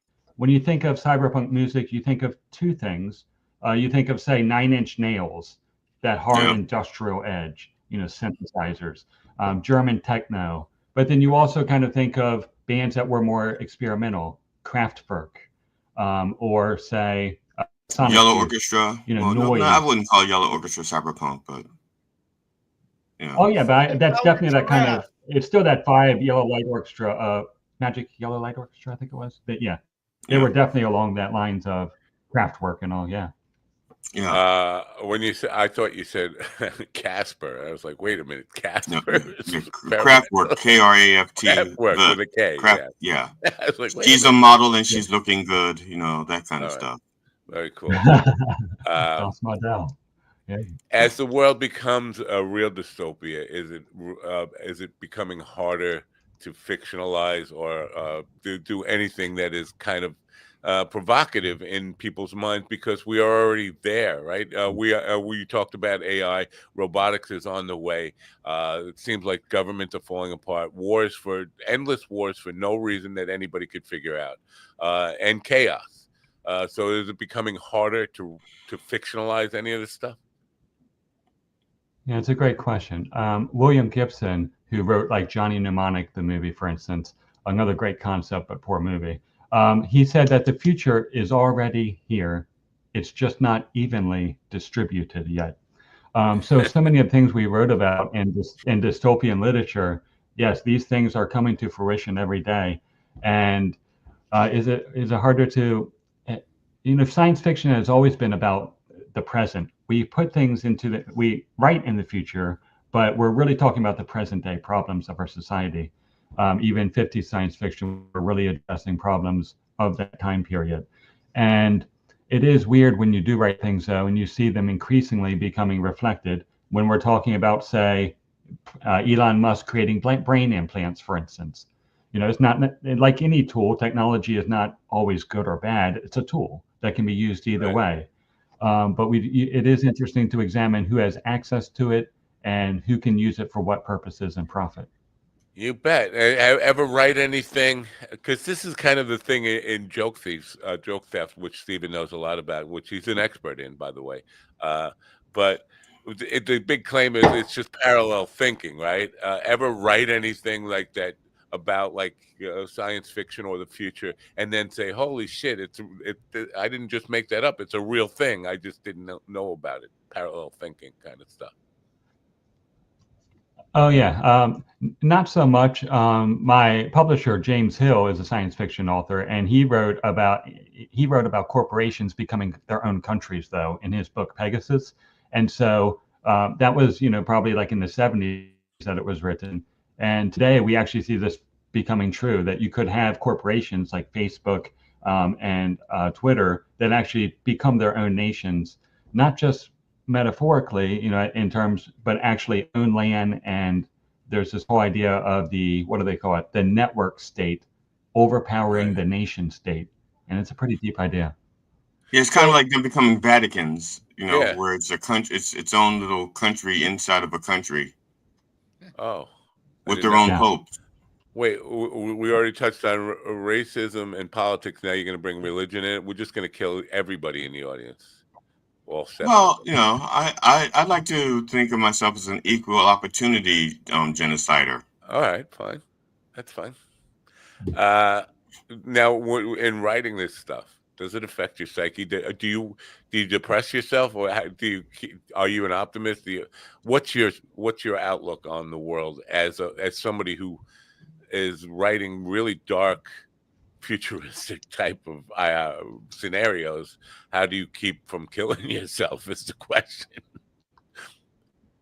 Sorry. Oh, of course. I mean, you are overall, there's a book by Steven Pinker called it's a book basically about all the human progress that has been made across society over the centuries. And when you look at, say, the last 10 or 20 years, it does look like a decline. But when you look at over the world, the long term, over the past 1,000 years, we're all better off over time. So you'd like to see this period as a little blip, but that overall things are going to increase. I'm a Buddhist, so I try to keep an optimistic nature about things. At some point, as skeptical as I am, you have to have faith in something. And it doesn't have to be a higher power, but it has to be the goodness of humanity or some nonsense. Otherwise, it all seems like it's in vain without that meaning. Yeah, I find it hard. I mean, humanity, any of those things, I find it hard to have faith in anything at this point. It's just like people keep saying, don't give up. You never know what tomorrow will bring. I think I do know what tomorrow will bring. A worse day than yesterday. That's the way it feels for me. So now you're a traditionally published. Does that mean you had to send out 1 billion manuscripts and get rejection letters forever before you actually got traditionally published? Yes, absolutely. They go through thousands of manuscripts before publishing one. It's very competitive, and you're competing against artificial intelligence, which has thousands of. It can write 1,000 books a year, per person using it, and so there is a flood of books in the market. About almost 500,000 new books in the English language in the U.S. alone each year enter the market. So I got rejected 28 times, and I said that's enough. I'm done with rejection. But I remembered there was this book, Dune, of course, from Franz Herbert. That was the movie recently, Dune. And he said that he got rejected and he said he got rejected 29 times. And so because it's considered the best sci-fi book ever, Dune. So it was rejected 29 times. I said, I'll allow myself 29 times to be rejected. I put one more out there and finally got published on the 29th time. I want to say 20. You're almost as good as Dune then, because you're just one shy rejection of being as good as Dune. Yeah. 29. That would be a good review. That would be a good review. You can say, I'm almost as good as Dune. 29 seems like a very small number to me. My ex-wife used to love getting rejection letters from record companies and record producers, and had a shoebox full of my rejection letters when I was a young man. Like, I would say several thousand. So 29 feels like that doesn't even begin to cut into my psyche at all. 29, I'm just getting started. Yeah, I don't know if all is a number, but that is how many rejections I received as a musician. All. Yeah, all. Now, do you feel like you're better off? Is the publishing company, is it advantageous to be traditionally published in today's world? If you're not traditional, the top 5, Random House, Penguin, etc., own 95% of the market share. So if you're not with that one of those top 5s, then you have to look at what is a traditional publisher giving you. I mean, yes, they may take, say, 40% of the profit. Amazon's taking 55% of the profit. So you're going to be left with 5%. So, they have to come forth and actually, support you. But in this case, they gave me 2 years free of marketing training. They helped me create book covers, typeset the book, edited the book, and then also helped with the publicity, set up podcast, and hired 3 marketers to market it. So that was to me more than worth, the percentage cut that they would make. Not every publisher is like that, and some will just. Yeah, thanks for sharing that, because most people, we don't hear that part of it, because most people no doubt. Almost every author we talk to, now a large majority of them are self-published, but the idea that there is training and support, that's unusual. It might be exclusive to the company you're with, and maybe not some of the Random House or what. I hate to single them out, whatever. Some of the other big publishing might not be the same, but that's the first we've heard of that kind of support from a traditional publisher ever on this program. We're talking about 8 billion authors out of 7.5 billion people who on the planet, or whatever, 8 billion authors. So it's good to hear. Yeah, that's incredible. Oh yeah, we all have a story. We all have a story to tell. Yeah. Now, so is it? How long have you been publishing books? How long have you been in the business? About 5 years, and in COVID, everybody, it was like pandemic time, and we were all stuck inside, and the fears that came out of this at first, we were terrified to even order groceries. I remember taking antibacterial wipes and wiping down the grocery bags and everything. It was, of course, a very tense time. And to relieve the tension, writing can be cathartic. You're also kind of stuck indoors because so much of society just shut down, that it seemed an opportune time to kind of get back into, heavier writing. Oh, that sounds so nice when you talk about it. And a lot of authors did, yeah. I long for those days. They'll probably call COVID the other than Trump's disaster. The people who want to put a positive spin on COVID are going to call it the author boom, the record boom, the creativity boom, the sourdough bread boom. Yeah, you know what? But with the podcasters, we saw like billions of people all of a sudden start a podcast. All of those have, not all of those, but a large majority of them have pod faded out of existence. Has that happened with authors? People started writing and then said, "Wait, this is actually hard work. This is not fun."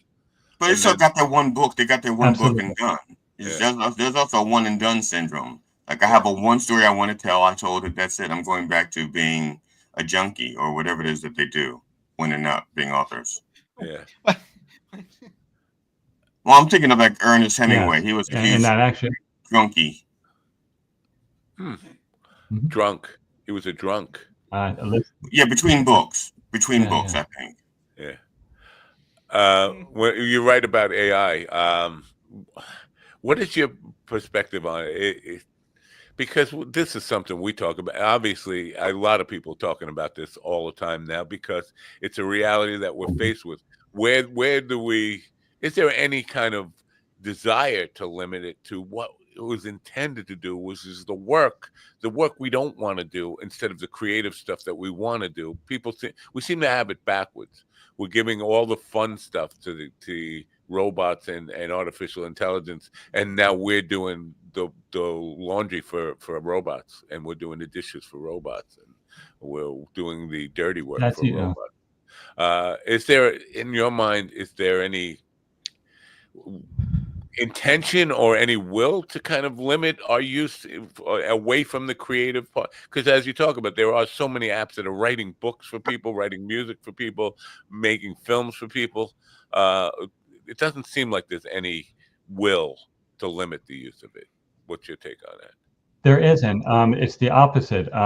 It's all the safety measures that they put in place for AI. They're basically deregulating those safety measures as the companies are trying to compete with like China, DeepMind, OpenAI, and other companies are making it less regulations and allowing the AI to go more freely in order to compete quicker with the other nations. I mean, we're talking about billions, if not trillions of dollars in the long run that are at stake with AI.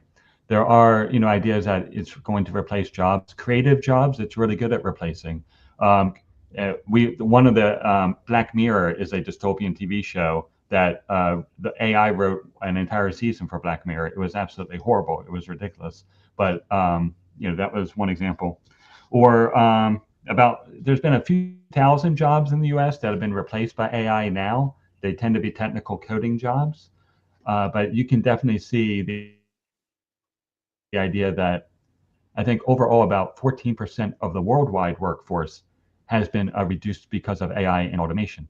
This isn't necessarily bad because the idea is that we become more efficient as a society. But as far as like where do we draw the limit as to what we let it control, how far do we go? I mean, those are the questions that we need to explore. Yeah. But the people who've lost their jobs may not view it that way. It's like if you've lost your job and that's how you feed your family, that's not a good thing to have AI take over your job. Especially if you're like a career person, like if you spent your career your life developing a particular skill set, like you spent your whole life learning how to be a checkout cashier, and all of a sudden AI comes along and says, look, we know you have like 30 years. You went to cashier school. You're like the best cashier in the company, but we're going to replace you with this register. Yeah. Where do you go? You got your degree in cashiering. You know what's odd to me? Last night on Twitter, it was a Fox News poll, obviously.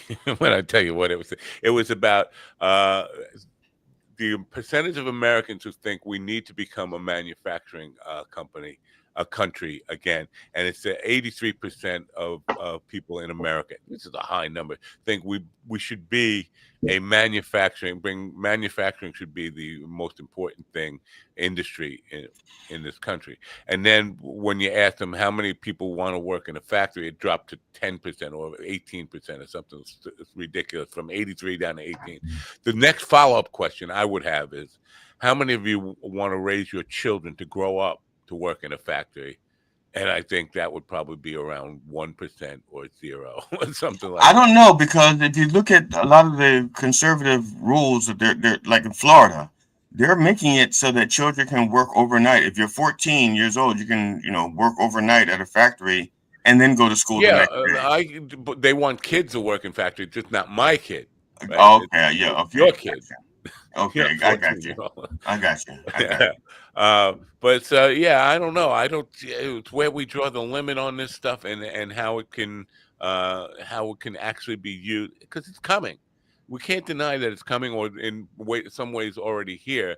It's like, and one of the questions we've had, I put out there, and GD disagrees with me, that at some point the machines are just going to figure out we don't need humans anymore. That's the dystopian 2001 Space Odyssey. We don't. I'm in charge now. What do we need the human slaves for? What do they do for us? We could lube ourselves. We can have another robot come over and do the maintenance on us, right? So what do they need us for? Do you think that's is that me just being paranoid? When we talk about AI right now, there's no general AI intelligence. It's what looks like intelligence is word frequency analysis, basically predictive word frequency algorithms. It's not genuinely intelligent yet, but it can fake it pretty well, enough to fool us. Once a general artificial intelligence emerges, which we may only be 5 to 10 years from, then at that point, if it's possible for it to emerge, what you're saying is very realistic, that it would succumb to that sort of competition for resources, etc. Just like the Matrix, like they didn't need us anymore. Do you hear a noise? I'm hearing a noise. It's coming from up there somewhere. Absolutely. Did you hear that noise? No, I was just thinking of deer and beavers and nature. I like nature. It looks like Alex Jones. There's a picture of Alex Jones next to you. I don't know why you have a picture of Alex Jones next to you. That's not Alex He's Jones. trying to figure out why the frogs are gay. Now, are you a person who do you spend a lot of time reading your reviews, and if you do you respond to them? I do, yes. Yeah, I try to interact with every reader. And it's how you learn your audience. Otherwise, you have no idea who your audience is. And to ever stereotype, this is who my audience is, I've had such a wide range of people and demographics of all ages and places in the world, enjoy the work. And so I always like to interact with them. And lots of times they're, extremely educated and very interesting to talk to. It's going to get creepy now. This is Becky who's saying this. She's describing what we were just talking about, the AI just not having any use for humans. But I was applying it to what you just said about knowing your audience. I wish I didn't know my audience, because what I found out about my audience is, number one, they hate me. But they're just really, there's a lot of trolling, a lot of anonymous keyboard warrioring. It's not fun. It's not good for my psyche to read all the hate mail and hate comments and all the stuff. It's like you never hear anybody who enjoys the program commenting. They're just going to go on their day and do whatever they want. But the people who, for whatever reason, found one thing that somebody said, usually me, sometimes Steven, because he does open his mouth sometimes when he knows he shouldn't. He's just there to look pretty. But they just harp on that, and then all of a sudden it's a cesspool of negativity. So I understand, as the author, you want to kind of foster a community.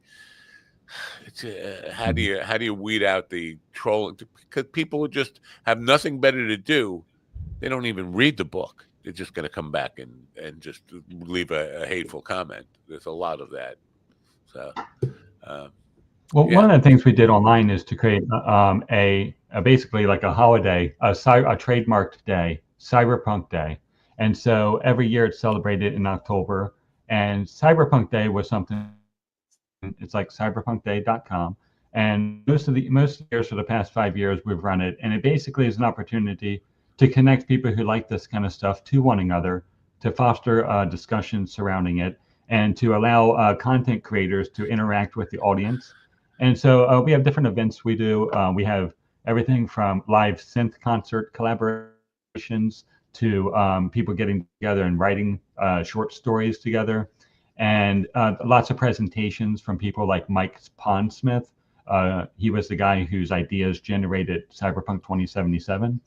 And so that's Cyberpunk Day is kind of one of those ways that we decided to bring the community together and avoid some of this, having to filter out the trolling by just, fostering that connection.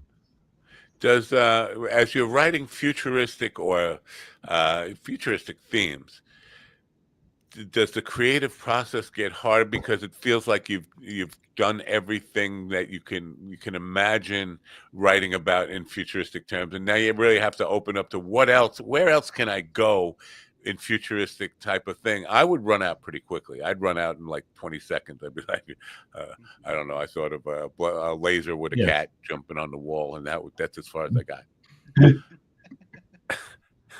Yeah, it's an excellent question. Absolutely. So every story that you could tell has already been told in ancient Greek and Rome. If you're reading like the Odyssey and reading the myths and whatnot, I mean, every story has already been told. So what we sell is not a new story or a new concept usually. It is the illusion that there is something new or novel here, which is why we call it the novel. But it's more of an illusion of novelty. For instance, you could look at Plato's writing in the Republic, and he's asking the same questions that we're asking. What is the relationship of government to the individual? How do you balance the needs of the state with the people? How should culture adapt, and what should the sexual practices be, and this and that? And all the questions that we could ask, we've been asking as a species for about 5,000 years. And I don't see that. And the I don't see stories that have already. because I'm sorry. I don't see that because I don't think not once did Plato ask where did all the left socks go when they come out when I take them out the dryer. I don't think he not once. I don't think he asked that. I don't think Plato once asked. They go into another dimension. We know this. He had an awesome fun factory. You remember Plato's fun factory with the yeah. When he had his fun factory, I don't think Plato once asked where's the remote. I don't think Plato ever looked through his couch cushion for change. I don't think he did that. I'm sorry, it was difficult listening to you. There was a noise coming from your left. What was that noise? Stephen, you had something to say? I'm sorry. I didn't mean to call you. Come on. No, you guys are doing enough of the low-hanging fruit. I don't need to start running over it. Oh. Well, if you run over it, would leave some cool tire marks in it, and then we could peel it up. Some little sticky tire tracks. Yeah. Welcome to my childhood. Anyways, back to you, Matt. Did you ever play with Plato? Plato's Fun Factory? Stephen? Listen. Plato tried getting me into his van, but I told him no. So when writing dystopian stuff, do you rob a lot of stuff from Dave Landau? Because Stephen, that's his. Fuck. Well, you mentioned the van. I'm sorry. That's a classic Dave Landau thing. I'm sorry about that. So now feeding your creativity for this kind of stuff. I hate to get personal, but do you use any outside substances to get any controlled substances to get in the mind space for this stuff? Because I'm just wondering, where does it come from? Well, sure. I mean, I think that we're always combining different things that we've learned in the past and different media that we've been exposed to. We're unconsciously kind of regenerating that to some degree. But I think that wine is always the lubricant for a good story. I mean, really, to me it frees up some of the inhibitions, especially if you have to write something like a sex scene or something, which is awkward to write about. At least for me. But in addition, help you come up with one in 10 seconds. Thank you. Come on. Keep going. You were getting to the point where I was getting excited. You said the word, and then I got happy.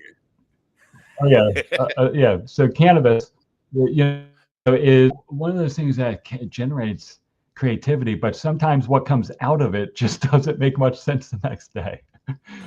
You can. Oh, that's that's true. When I've written. Yeah. Stephen smoked so much he forgot how to. He forgot he didn't know how to walk. And now I'm robbing Dave Landau's bit from a regurgitated standpoint here. So, jeez, disrespectful.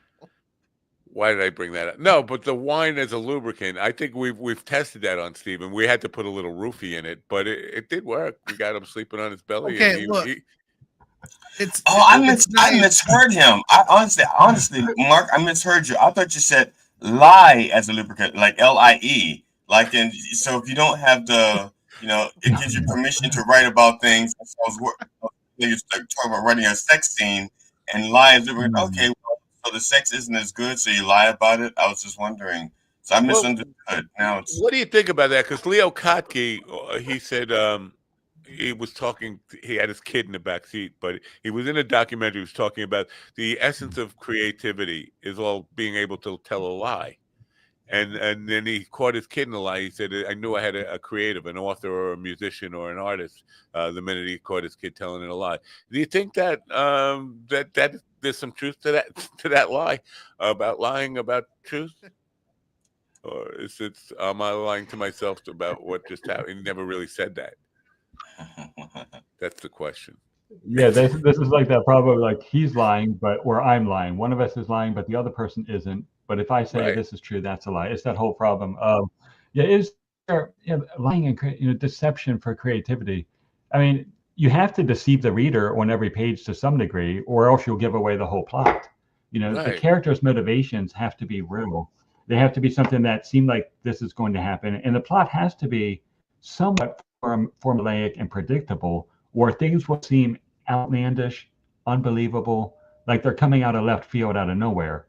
You have to foreshadow and give some things away, but you also have to deceive the reader, as to where things are going to go. It looks like everything's going perfect, and then the the heist goes wrong or something, and somebody betrays somebody else and whatever.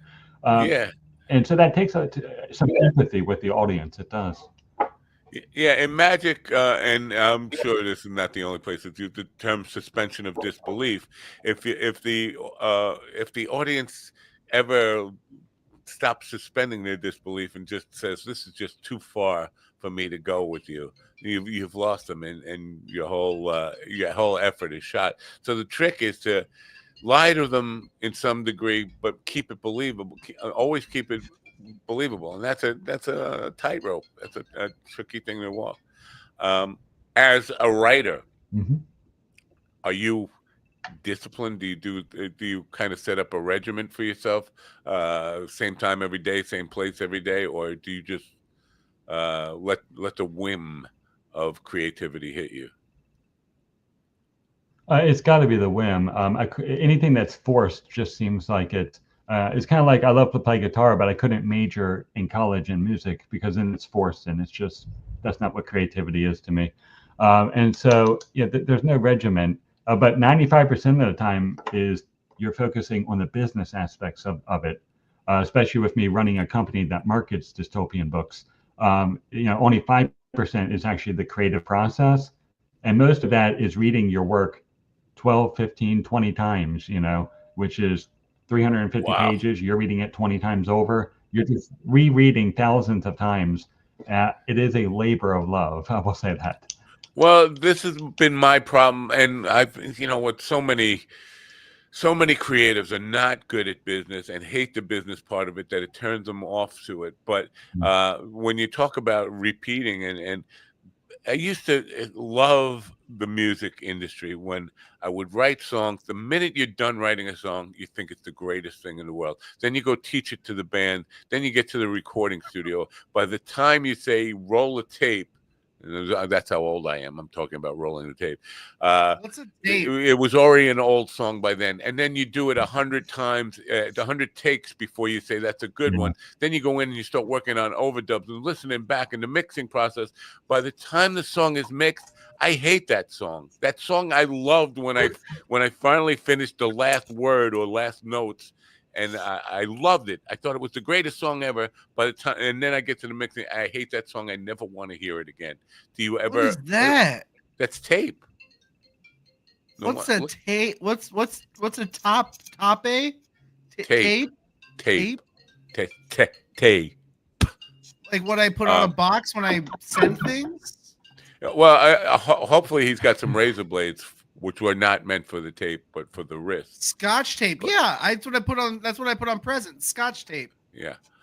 So the question on the table is, or was going to be on the table, I'll put it on the table now. Do you ever hate your own work? Yeah, all of it.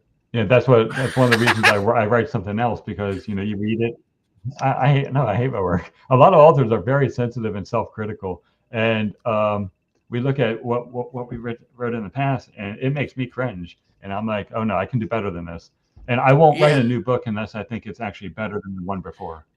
You know what? My wife told me she wanted to take a painting I did to work and hang it in her office. And I said, I know I could do that better than that one. She said, you're always so self-critical of yourself. I'm like, no, first of all, saying I can do better is not being defeatist. It's not saying I suck. That's a shitty painting.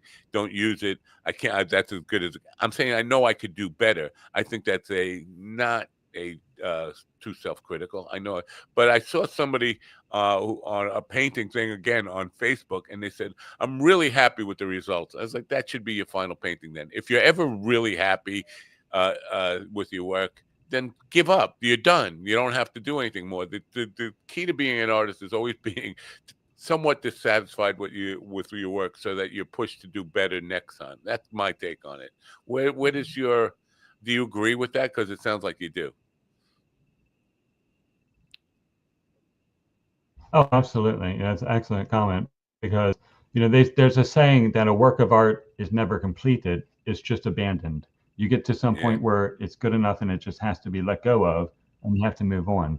But yes, absolutely. And there's a lot of imposter syndrome that artists have, especially like authors and musicians.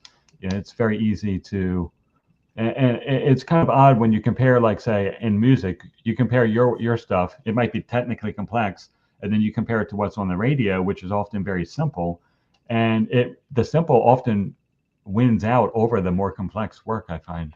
Yeah. Both in literature and in music. And I that's something that wonder. when you stick so long developing a technical skill, you don't want to admit.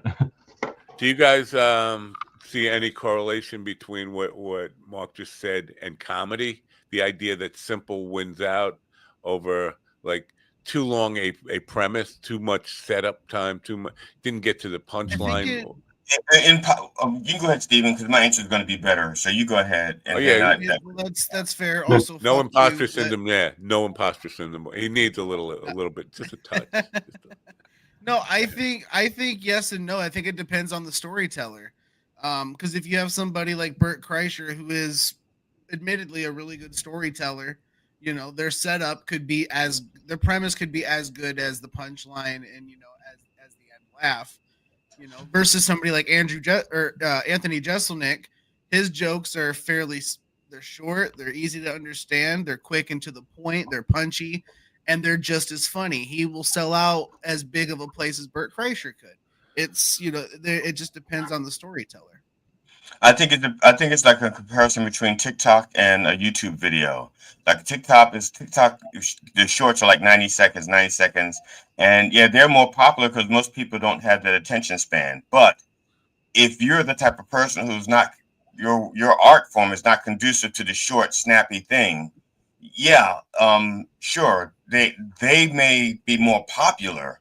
But if you're doing your art the way you want to do your art, then I don't think you're losing out. I think you're winning out. If you're a storyteller and you stay a storyteller, even though most people like the short, snappy crap, jokes, then be happy with what you do as long as you're doing it well. You can't sit there and go, well, I shouldn't say you can't.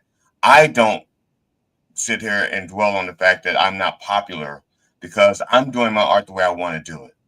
Yeah, I'm starving. Yeah, nobody likes me. Sure. But they're not liking me on my terms. Does this answer get better? Yes, it did. He is the Van Gogh to Stevens Da Vinci, right? Because Da Vinci liked to rape young boys, so does Stevens. And what the fuck is happening? It's not true. You didn't know that about Da Vinci? No, it's not like Matt. See, you've mischaracterized it. It's not like he likes to. He has to. There's a difference. No, I don't. But this is you guys have gotten so much into my head. That's why the girl I'm seeing right now is 8 years older than me. I thought you were going to say 8 years old. That's why the girl you see now is 8 years old. So, but 6 and 7 is just too like young. Van Gogh cut off his ear, GD cut off his own foreskin. So it's that. I'm sorry, Mark. I'm sorry you had to witness this. But after I cut it off, I use a Jamaican ear. So yes, there's that. You're right. So the current book, this is Inertia the current book, or is yes, it is the current book. Yes. Okay, and that's available everywhere, or they have to go to markeverglade.com, which is going across the bottom there. It's on Barnes & Noble, Amazon. It's in a couple dozen bookstores, and there's links on the website markeverglade.com. You do brick and mortar stores still? Brick and mortar people actually go to brick and mortar. Yeah, still brick and mortar, but no, they don't go there to buy them. You just do it as a rite of passage. I think they go there to drink coffee, right? That's what they go to brick and mortar. Right, exactly. It's a coffee. I think the beauty of the brick and mortar stores, though, is if you're an author or whatever your art form is, but if you're an author and you have, let's say, 100 books, and you go out to meet people who buy the book, that's an experience you cannot duplicate online. Yeah. You can't. You can't duplicate that. So for people who want to meet the author and want to feel connected to the author and have their book signed, you can't. You're not going to get that online. That's true. Well, I got Jackie's book signed without having it, but he mailed it to me signed. So I got Jackie to sign my book, but he misspelled my name. He misspelled GD. Which did he get wrong, the G or the D? The D. He got the D wrong. GG? GB. Anyway, yeah. So, what about libraries? Do you have a mechanism for getting your books into libraries? Absolutely. College libraries will often take donations. Local libraries will take donations. The first thing an author does is basically put it in WorldCat, which means it has to be professionally categorized. But if you work with your local library, you can do that and set up events. I love going to say Miami Book Fair. Don't even consider. They're usually surprised when I even bring up libraries. Oh, I never thought of. Like, really, you never thought of that? I would be driving around to and I forced them to take it, even if they didn't want it. Every library on Long Island, and there's a lot of those. There's probably about 300 municipal libraries. I would bring it to every single one personally, and try to set up like a talk there about my book. 5 people may come, one person may come, but that's what I would do if I were in the marketing of a book. I did that with my CD back when I was a musician. Came on your CD? Huh? You came on your CD? Well, no, I not quite. It's a CD Fenderson. Yeah, CD Fenderson. So, but I sent them to libraries because they had CD collections as well.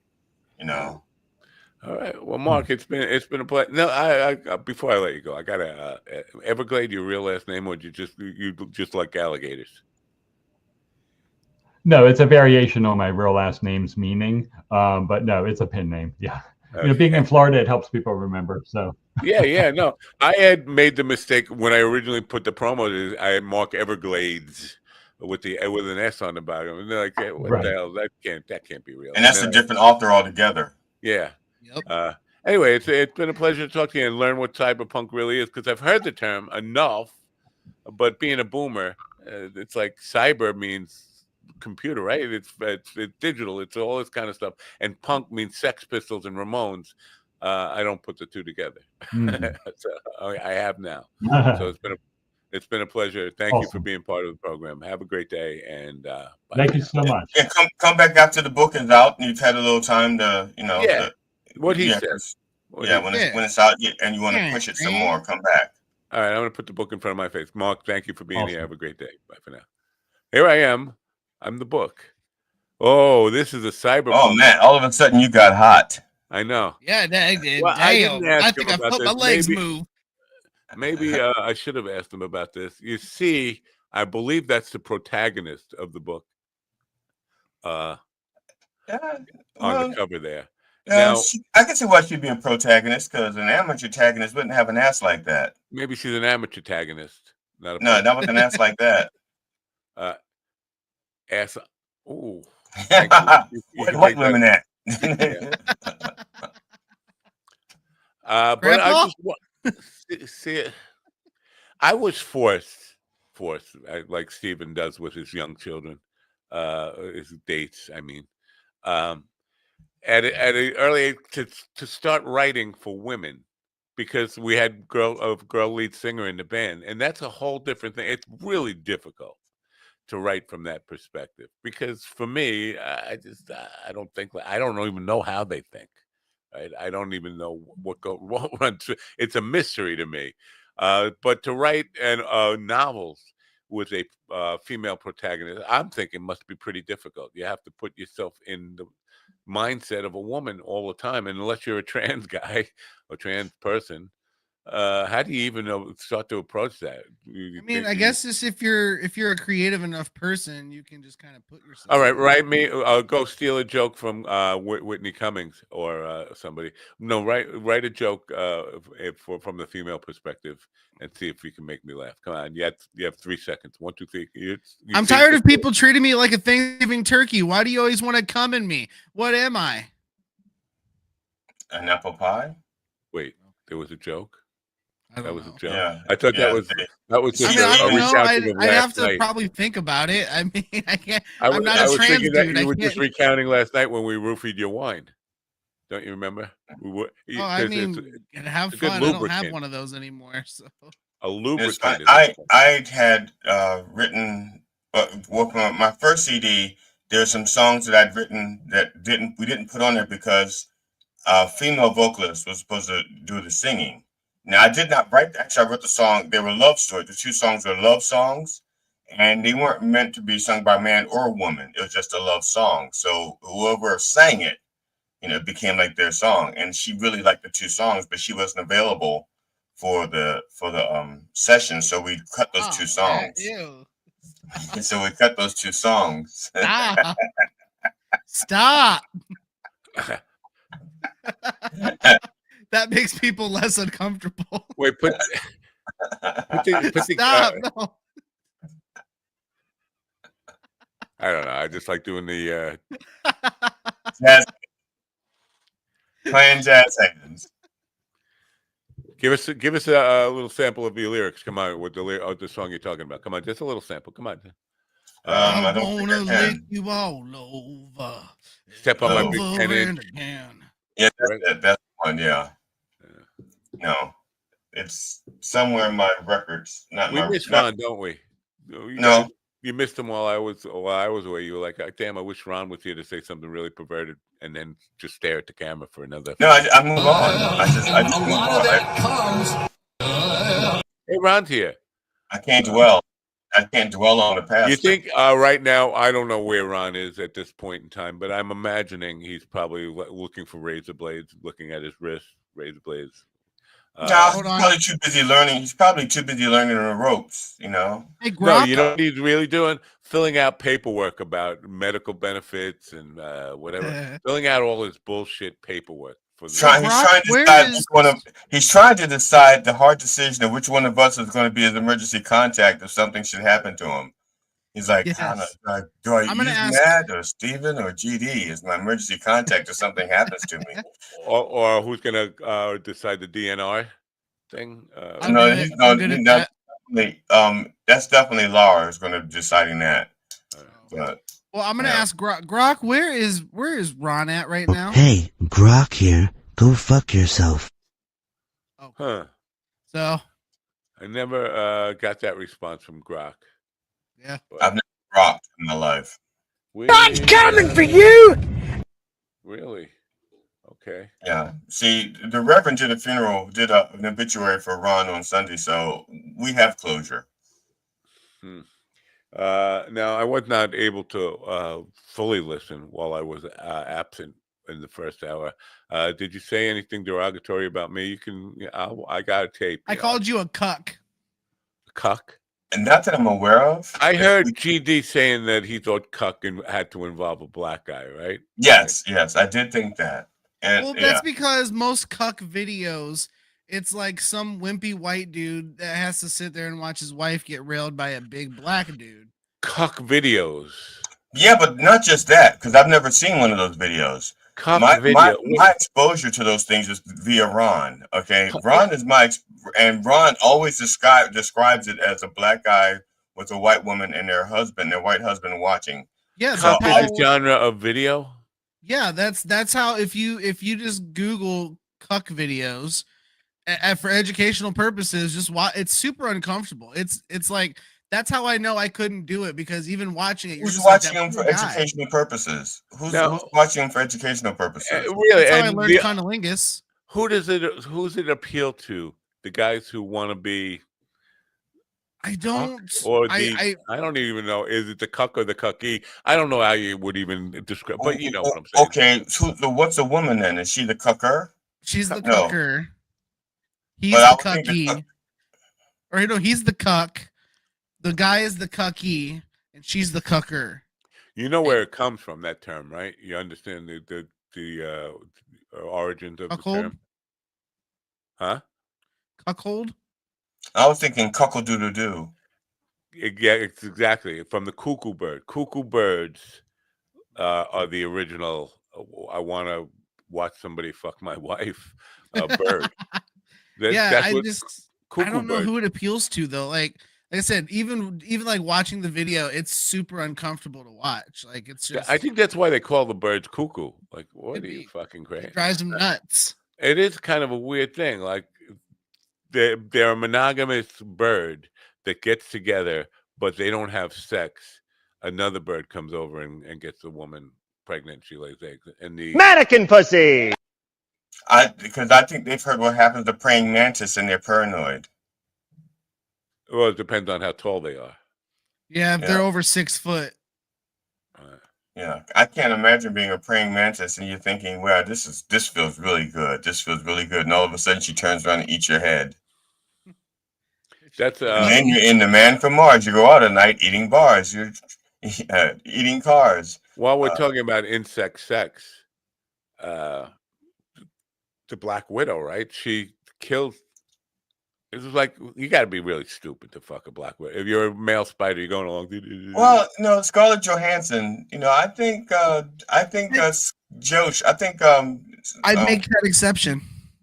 Yeah, you would.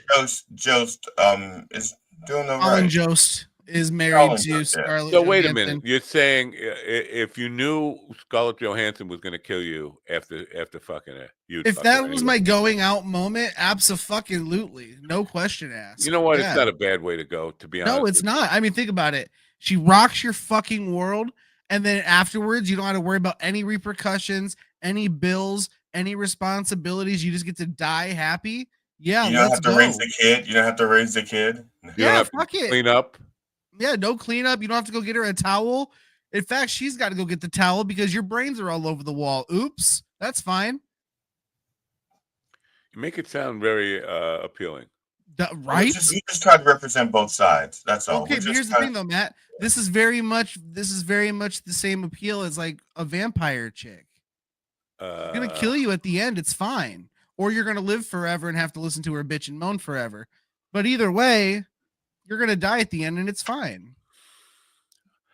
Yeah. See, now Slaptail would say you're sounding like me, because I don't know. Maybe he picks up on the fact that I keep saying I don't want to die, but I don't want to.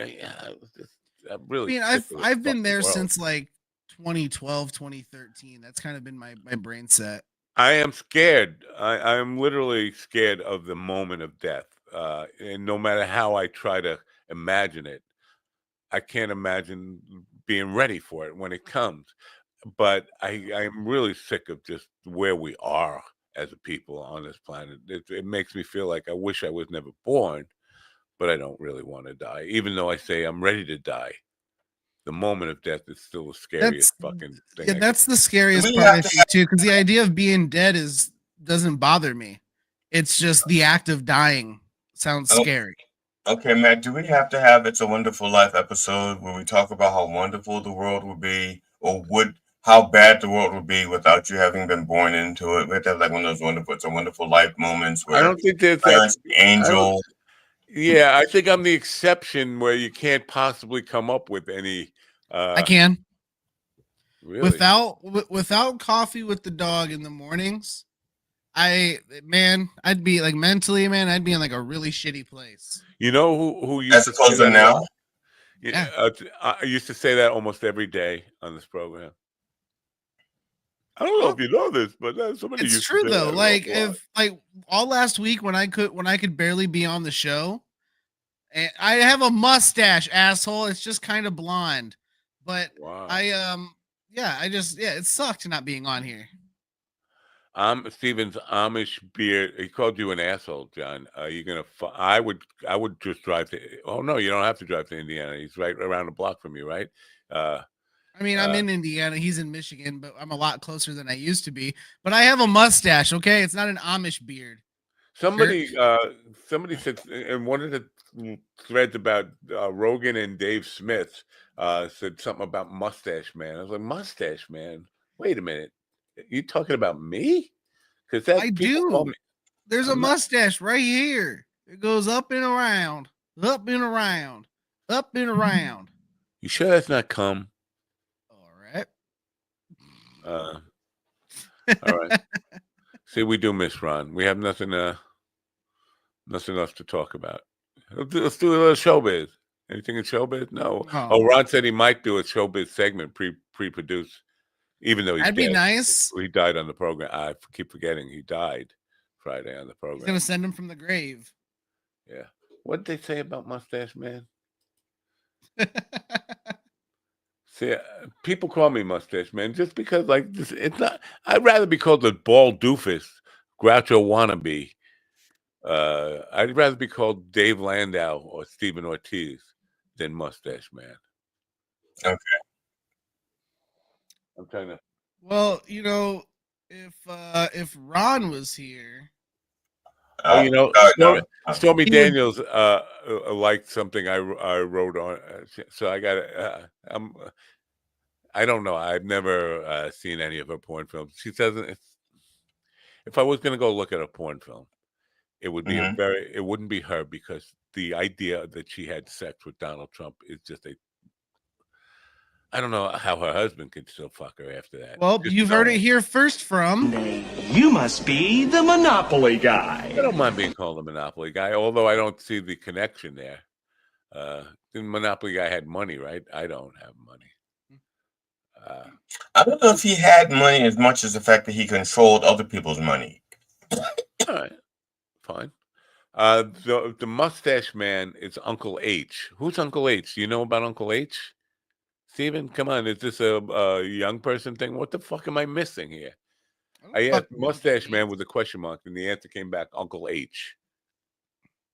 Yeah, I don't know what that means, Uncle H. I have no idea. I would Uncle Heroin? Uncle Heroin? Grok it, but then Grok, who knows, it'd probably come up like some cuckold thing. Hey, Grok, what is Uncle H? Hey, Grok here. Go fuck yourself. I don't think it's working right. Now, how trustworthy is Grok? Does Grok always get shit right?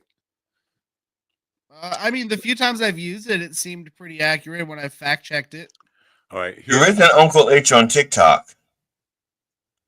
And it's Uncle _Hamesh. H. Yeah, Uncle H. Yeah, it says Uncle H at Uncle _Hamesh.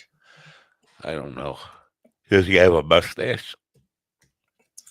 If I understand it correctly, I don't know, because these are videos and I'm not going to click on any of them because I don't see a face. It says Uncle H likely refers to either Uncle Cracker, real name Scott Uncle Cracker Disick, a country music artist, or stage name Uncle Howdy, the alter ego of professional wrestler. You're not Uncle Howdy, that's for sure. Does he have a mustache? Yes, but Uncle Howdy is a guy in a mask. The mask has a mustache, but it's a long spindly mustache. It's not like your mustache. Oh, it's like a handlebar mustache. It's almost like a V for Vendetta mask type thing. Uncle H is on Uncle I like H V for Music is on Vendetta. Instagram. Uncle H. It does look like Uncle Cracker in a fucking disguise. What the hell is that? Don't know how you met me. You don't know. Right? Did he ever have another hit? He didn't even have another hit, right? That's it. That's I his think one that's hit? it. Damn, that's a weak. No, there's also he's got one other song. I think it's the Bartender song. Bartender, I really did it this time. Broke my parole to have a good time. I think he has 2 songs. That's it though. Huh. Yeah, it's I not. have a V for Vendetta mask downstairs somewhere. He's a one hit, no wonder. No wonder he's no hits. I think the name of that mask is the Guy Fawkes mask. The V for Vendetta mask? Yeah. Yeah. This is what it's going to be like now, isn't it? Well, I mean, entertainment news was like a good 20-minute segment, so It gave us something different to talk about other than politics. But the reason I asked about the Grok thing, right? I was under the impression that Grok was Elon Musk's version of ChatGPT. Am I wrong about that? it's not. So it was started by a company that Musk started, and he integrated it into Twitter, but it is its own standalone software. Right. I don't think Grok.com. I don't think he necessarily controls it. I think he just started the company that created it. Because it seems to be contradicting him an awful lot. But here's the thing. Now, this I got a real problem with this, because Musk came out and announced that I forget what the date was, but Social Security Administration will no longer be communicating in any other way than through X. And I was like, well, now he's using a government agency to keep his dopey little app afloat, right? The government agency now becomes dependent on him. That's not cool, first of all. But then I grokked it, and Grok said, no, that's not true. Now, who's lying? Well, Musk is lying. I don't know how Social Security can. I don't know how they can do that with Social Security. Is he saying that like it'll only communicate even with people through Social Security? Because most old people don't have a Twitter. Exactly. I mean, it was hard enough getting them to use a telephone. Like, what is this contraption? Oh, dude, that's half my job is teaching old people and Amish people how to use a flip phone. It's fucking horrible. Right. Have you tried showing them how to use an urn? Let me see if I can. It really looks like you're just talking through a glory hole at this point, and it's really freaking me out. You need to get a bigger one so you can cover your whole face, or get it to where I can see your eyes still. No, that's even weirder. Nope. Now it looks like you're talking through a vagina. It's got teeth. Run.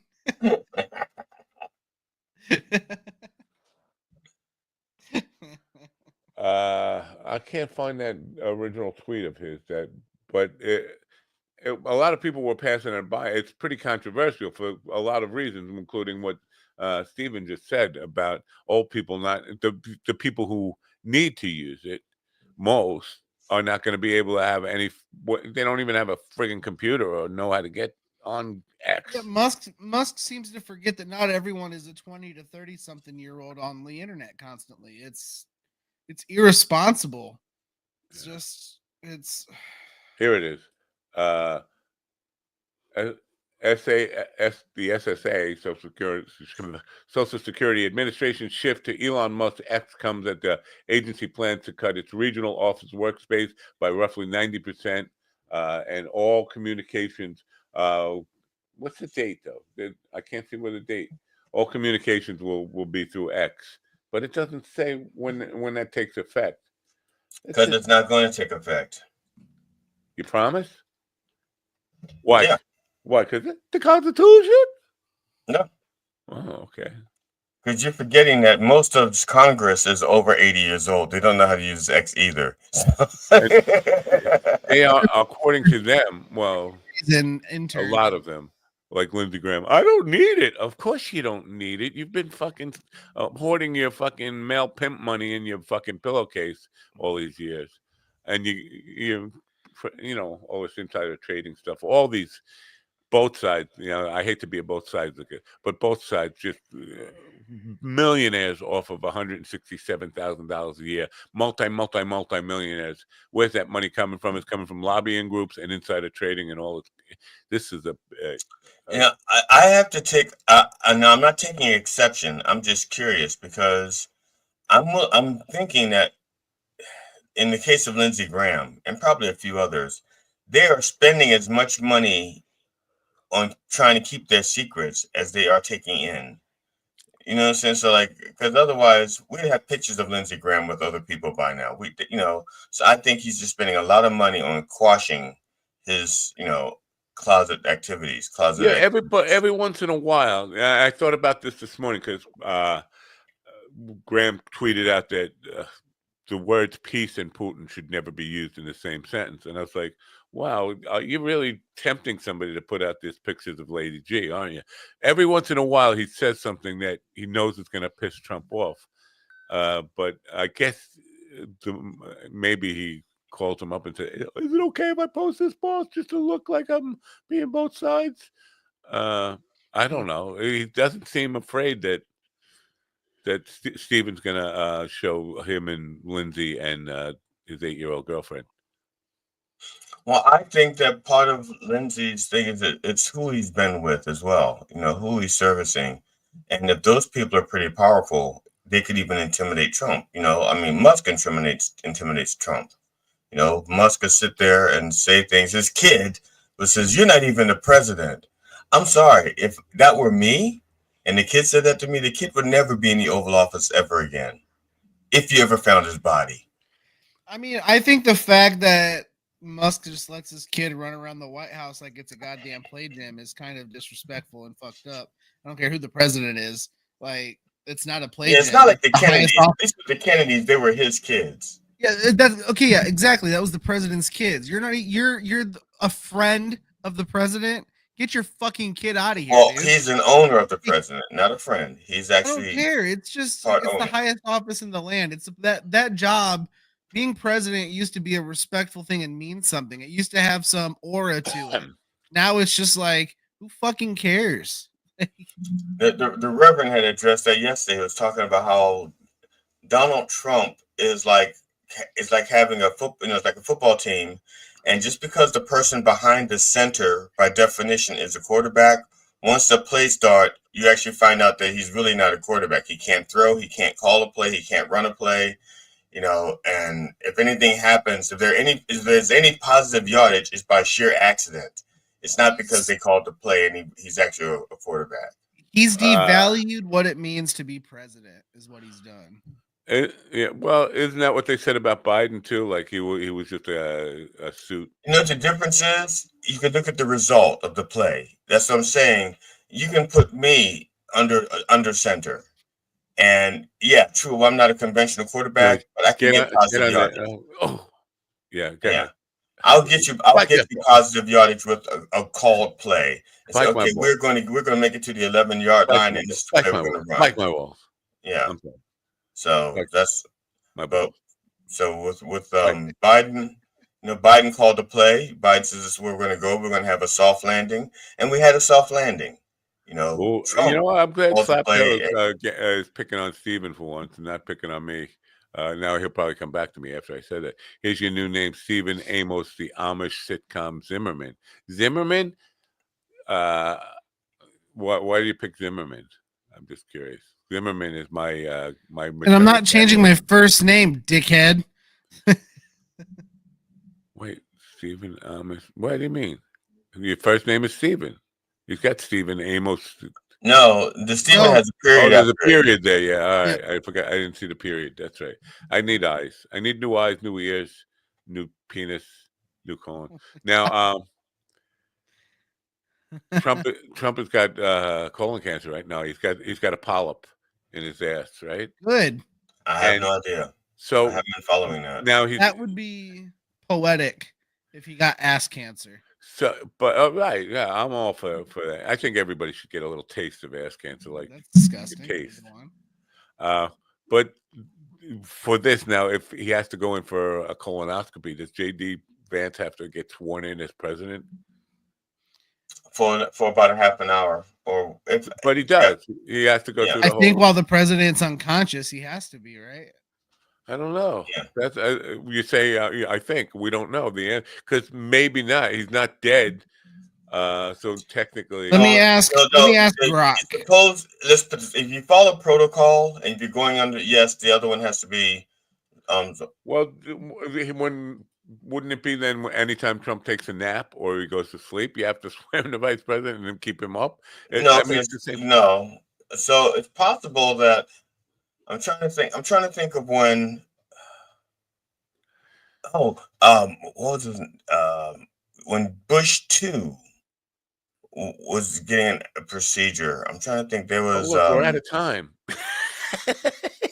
Okay, so according to Grok, J.D. Vance does not have to be sworn in as president while Donald Trump is under anesthesia for surgery.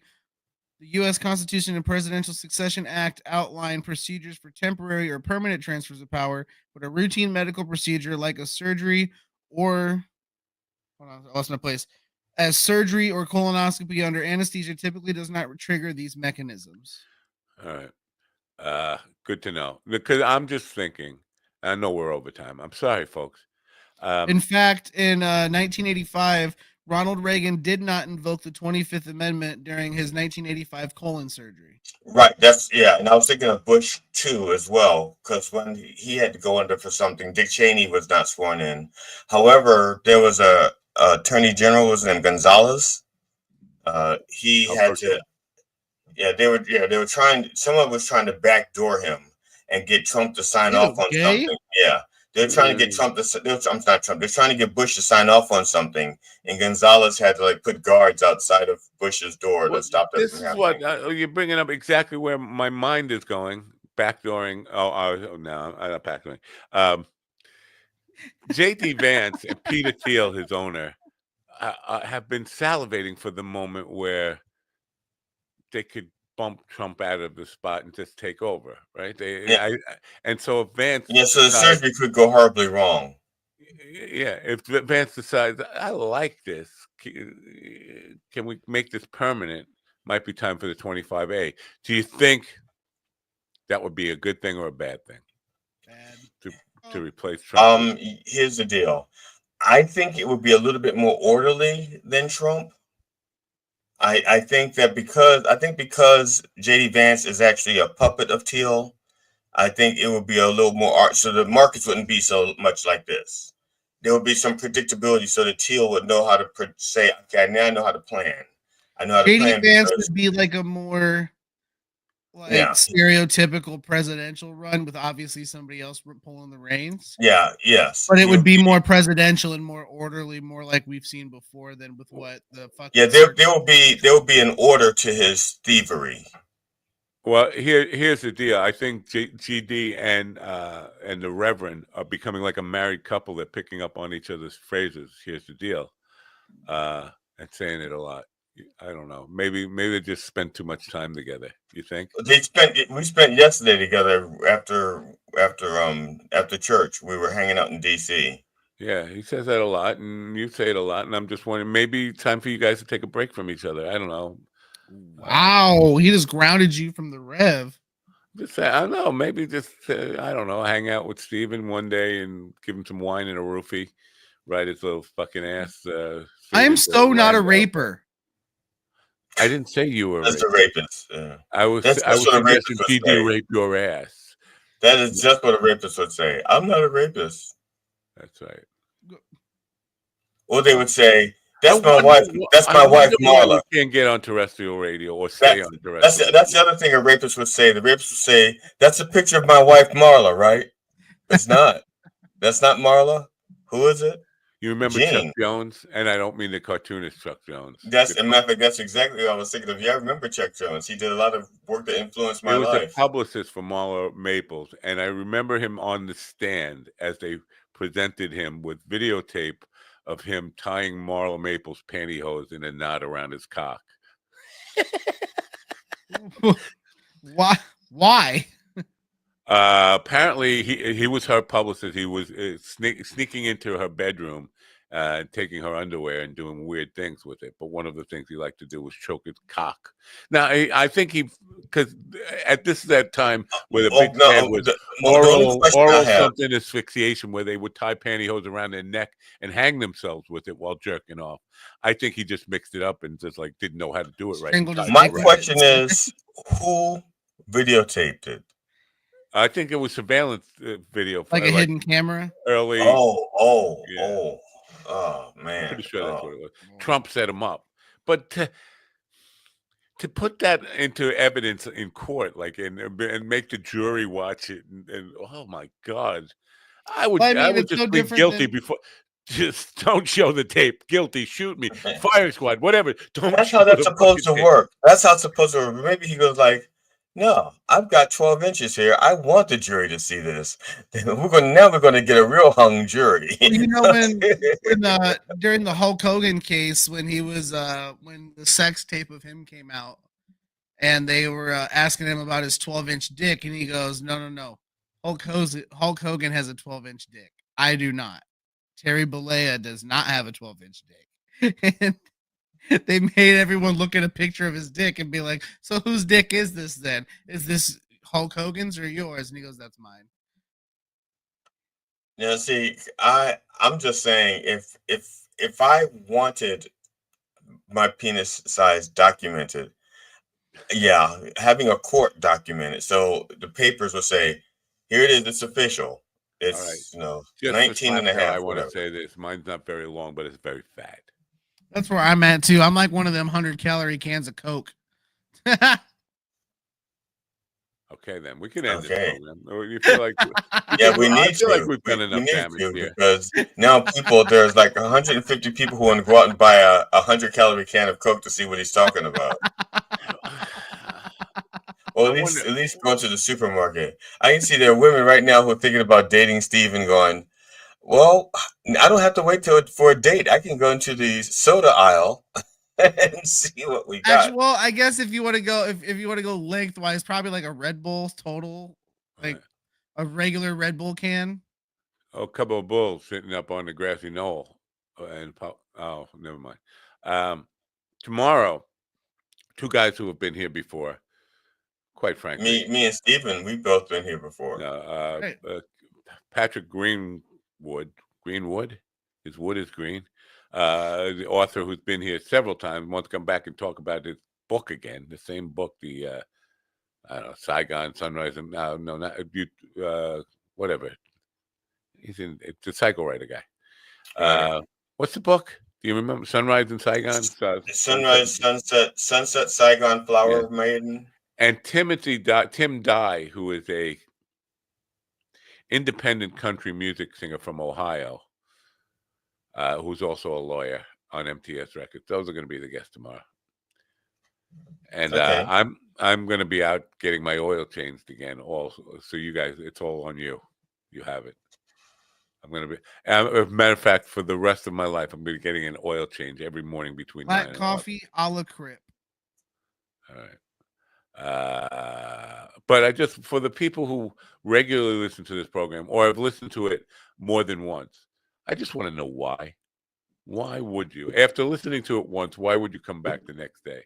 And that's what I'm thinking about this program. Like, if you listen today, there's no chance in hell you're coming back tomorrow. You're like, that shit?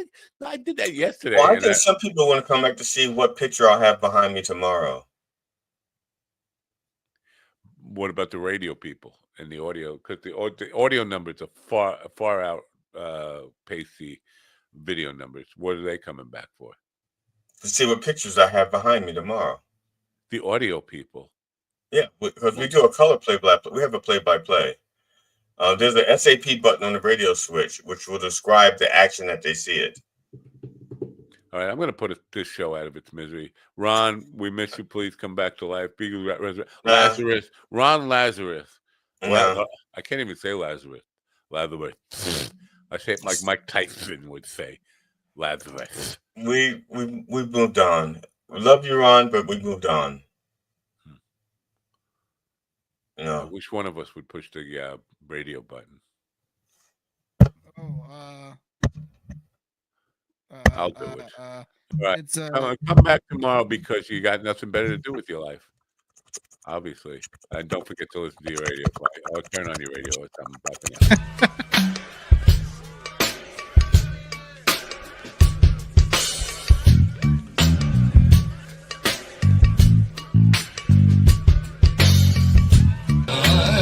And a lot of that comes. If I'm not vaping, I'm raving. Finish inside me.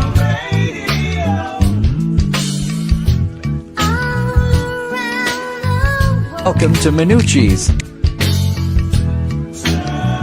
Finish inside me.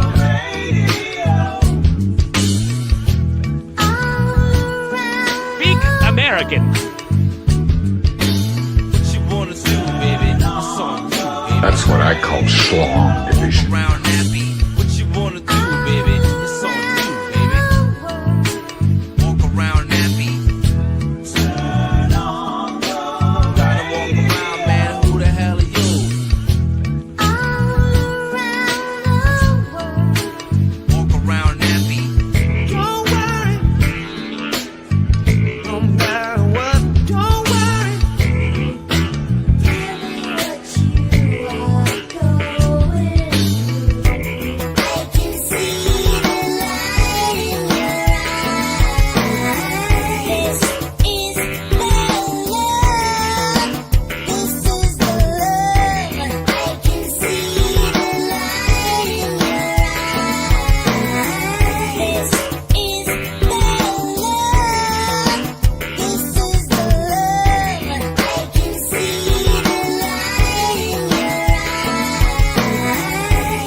listen to me now.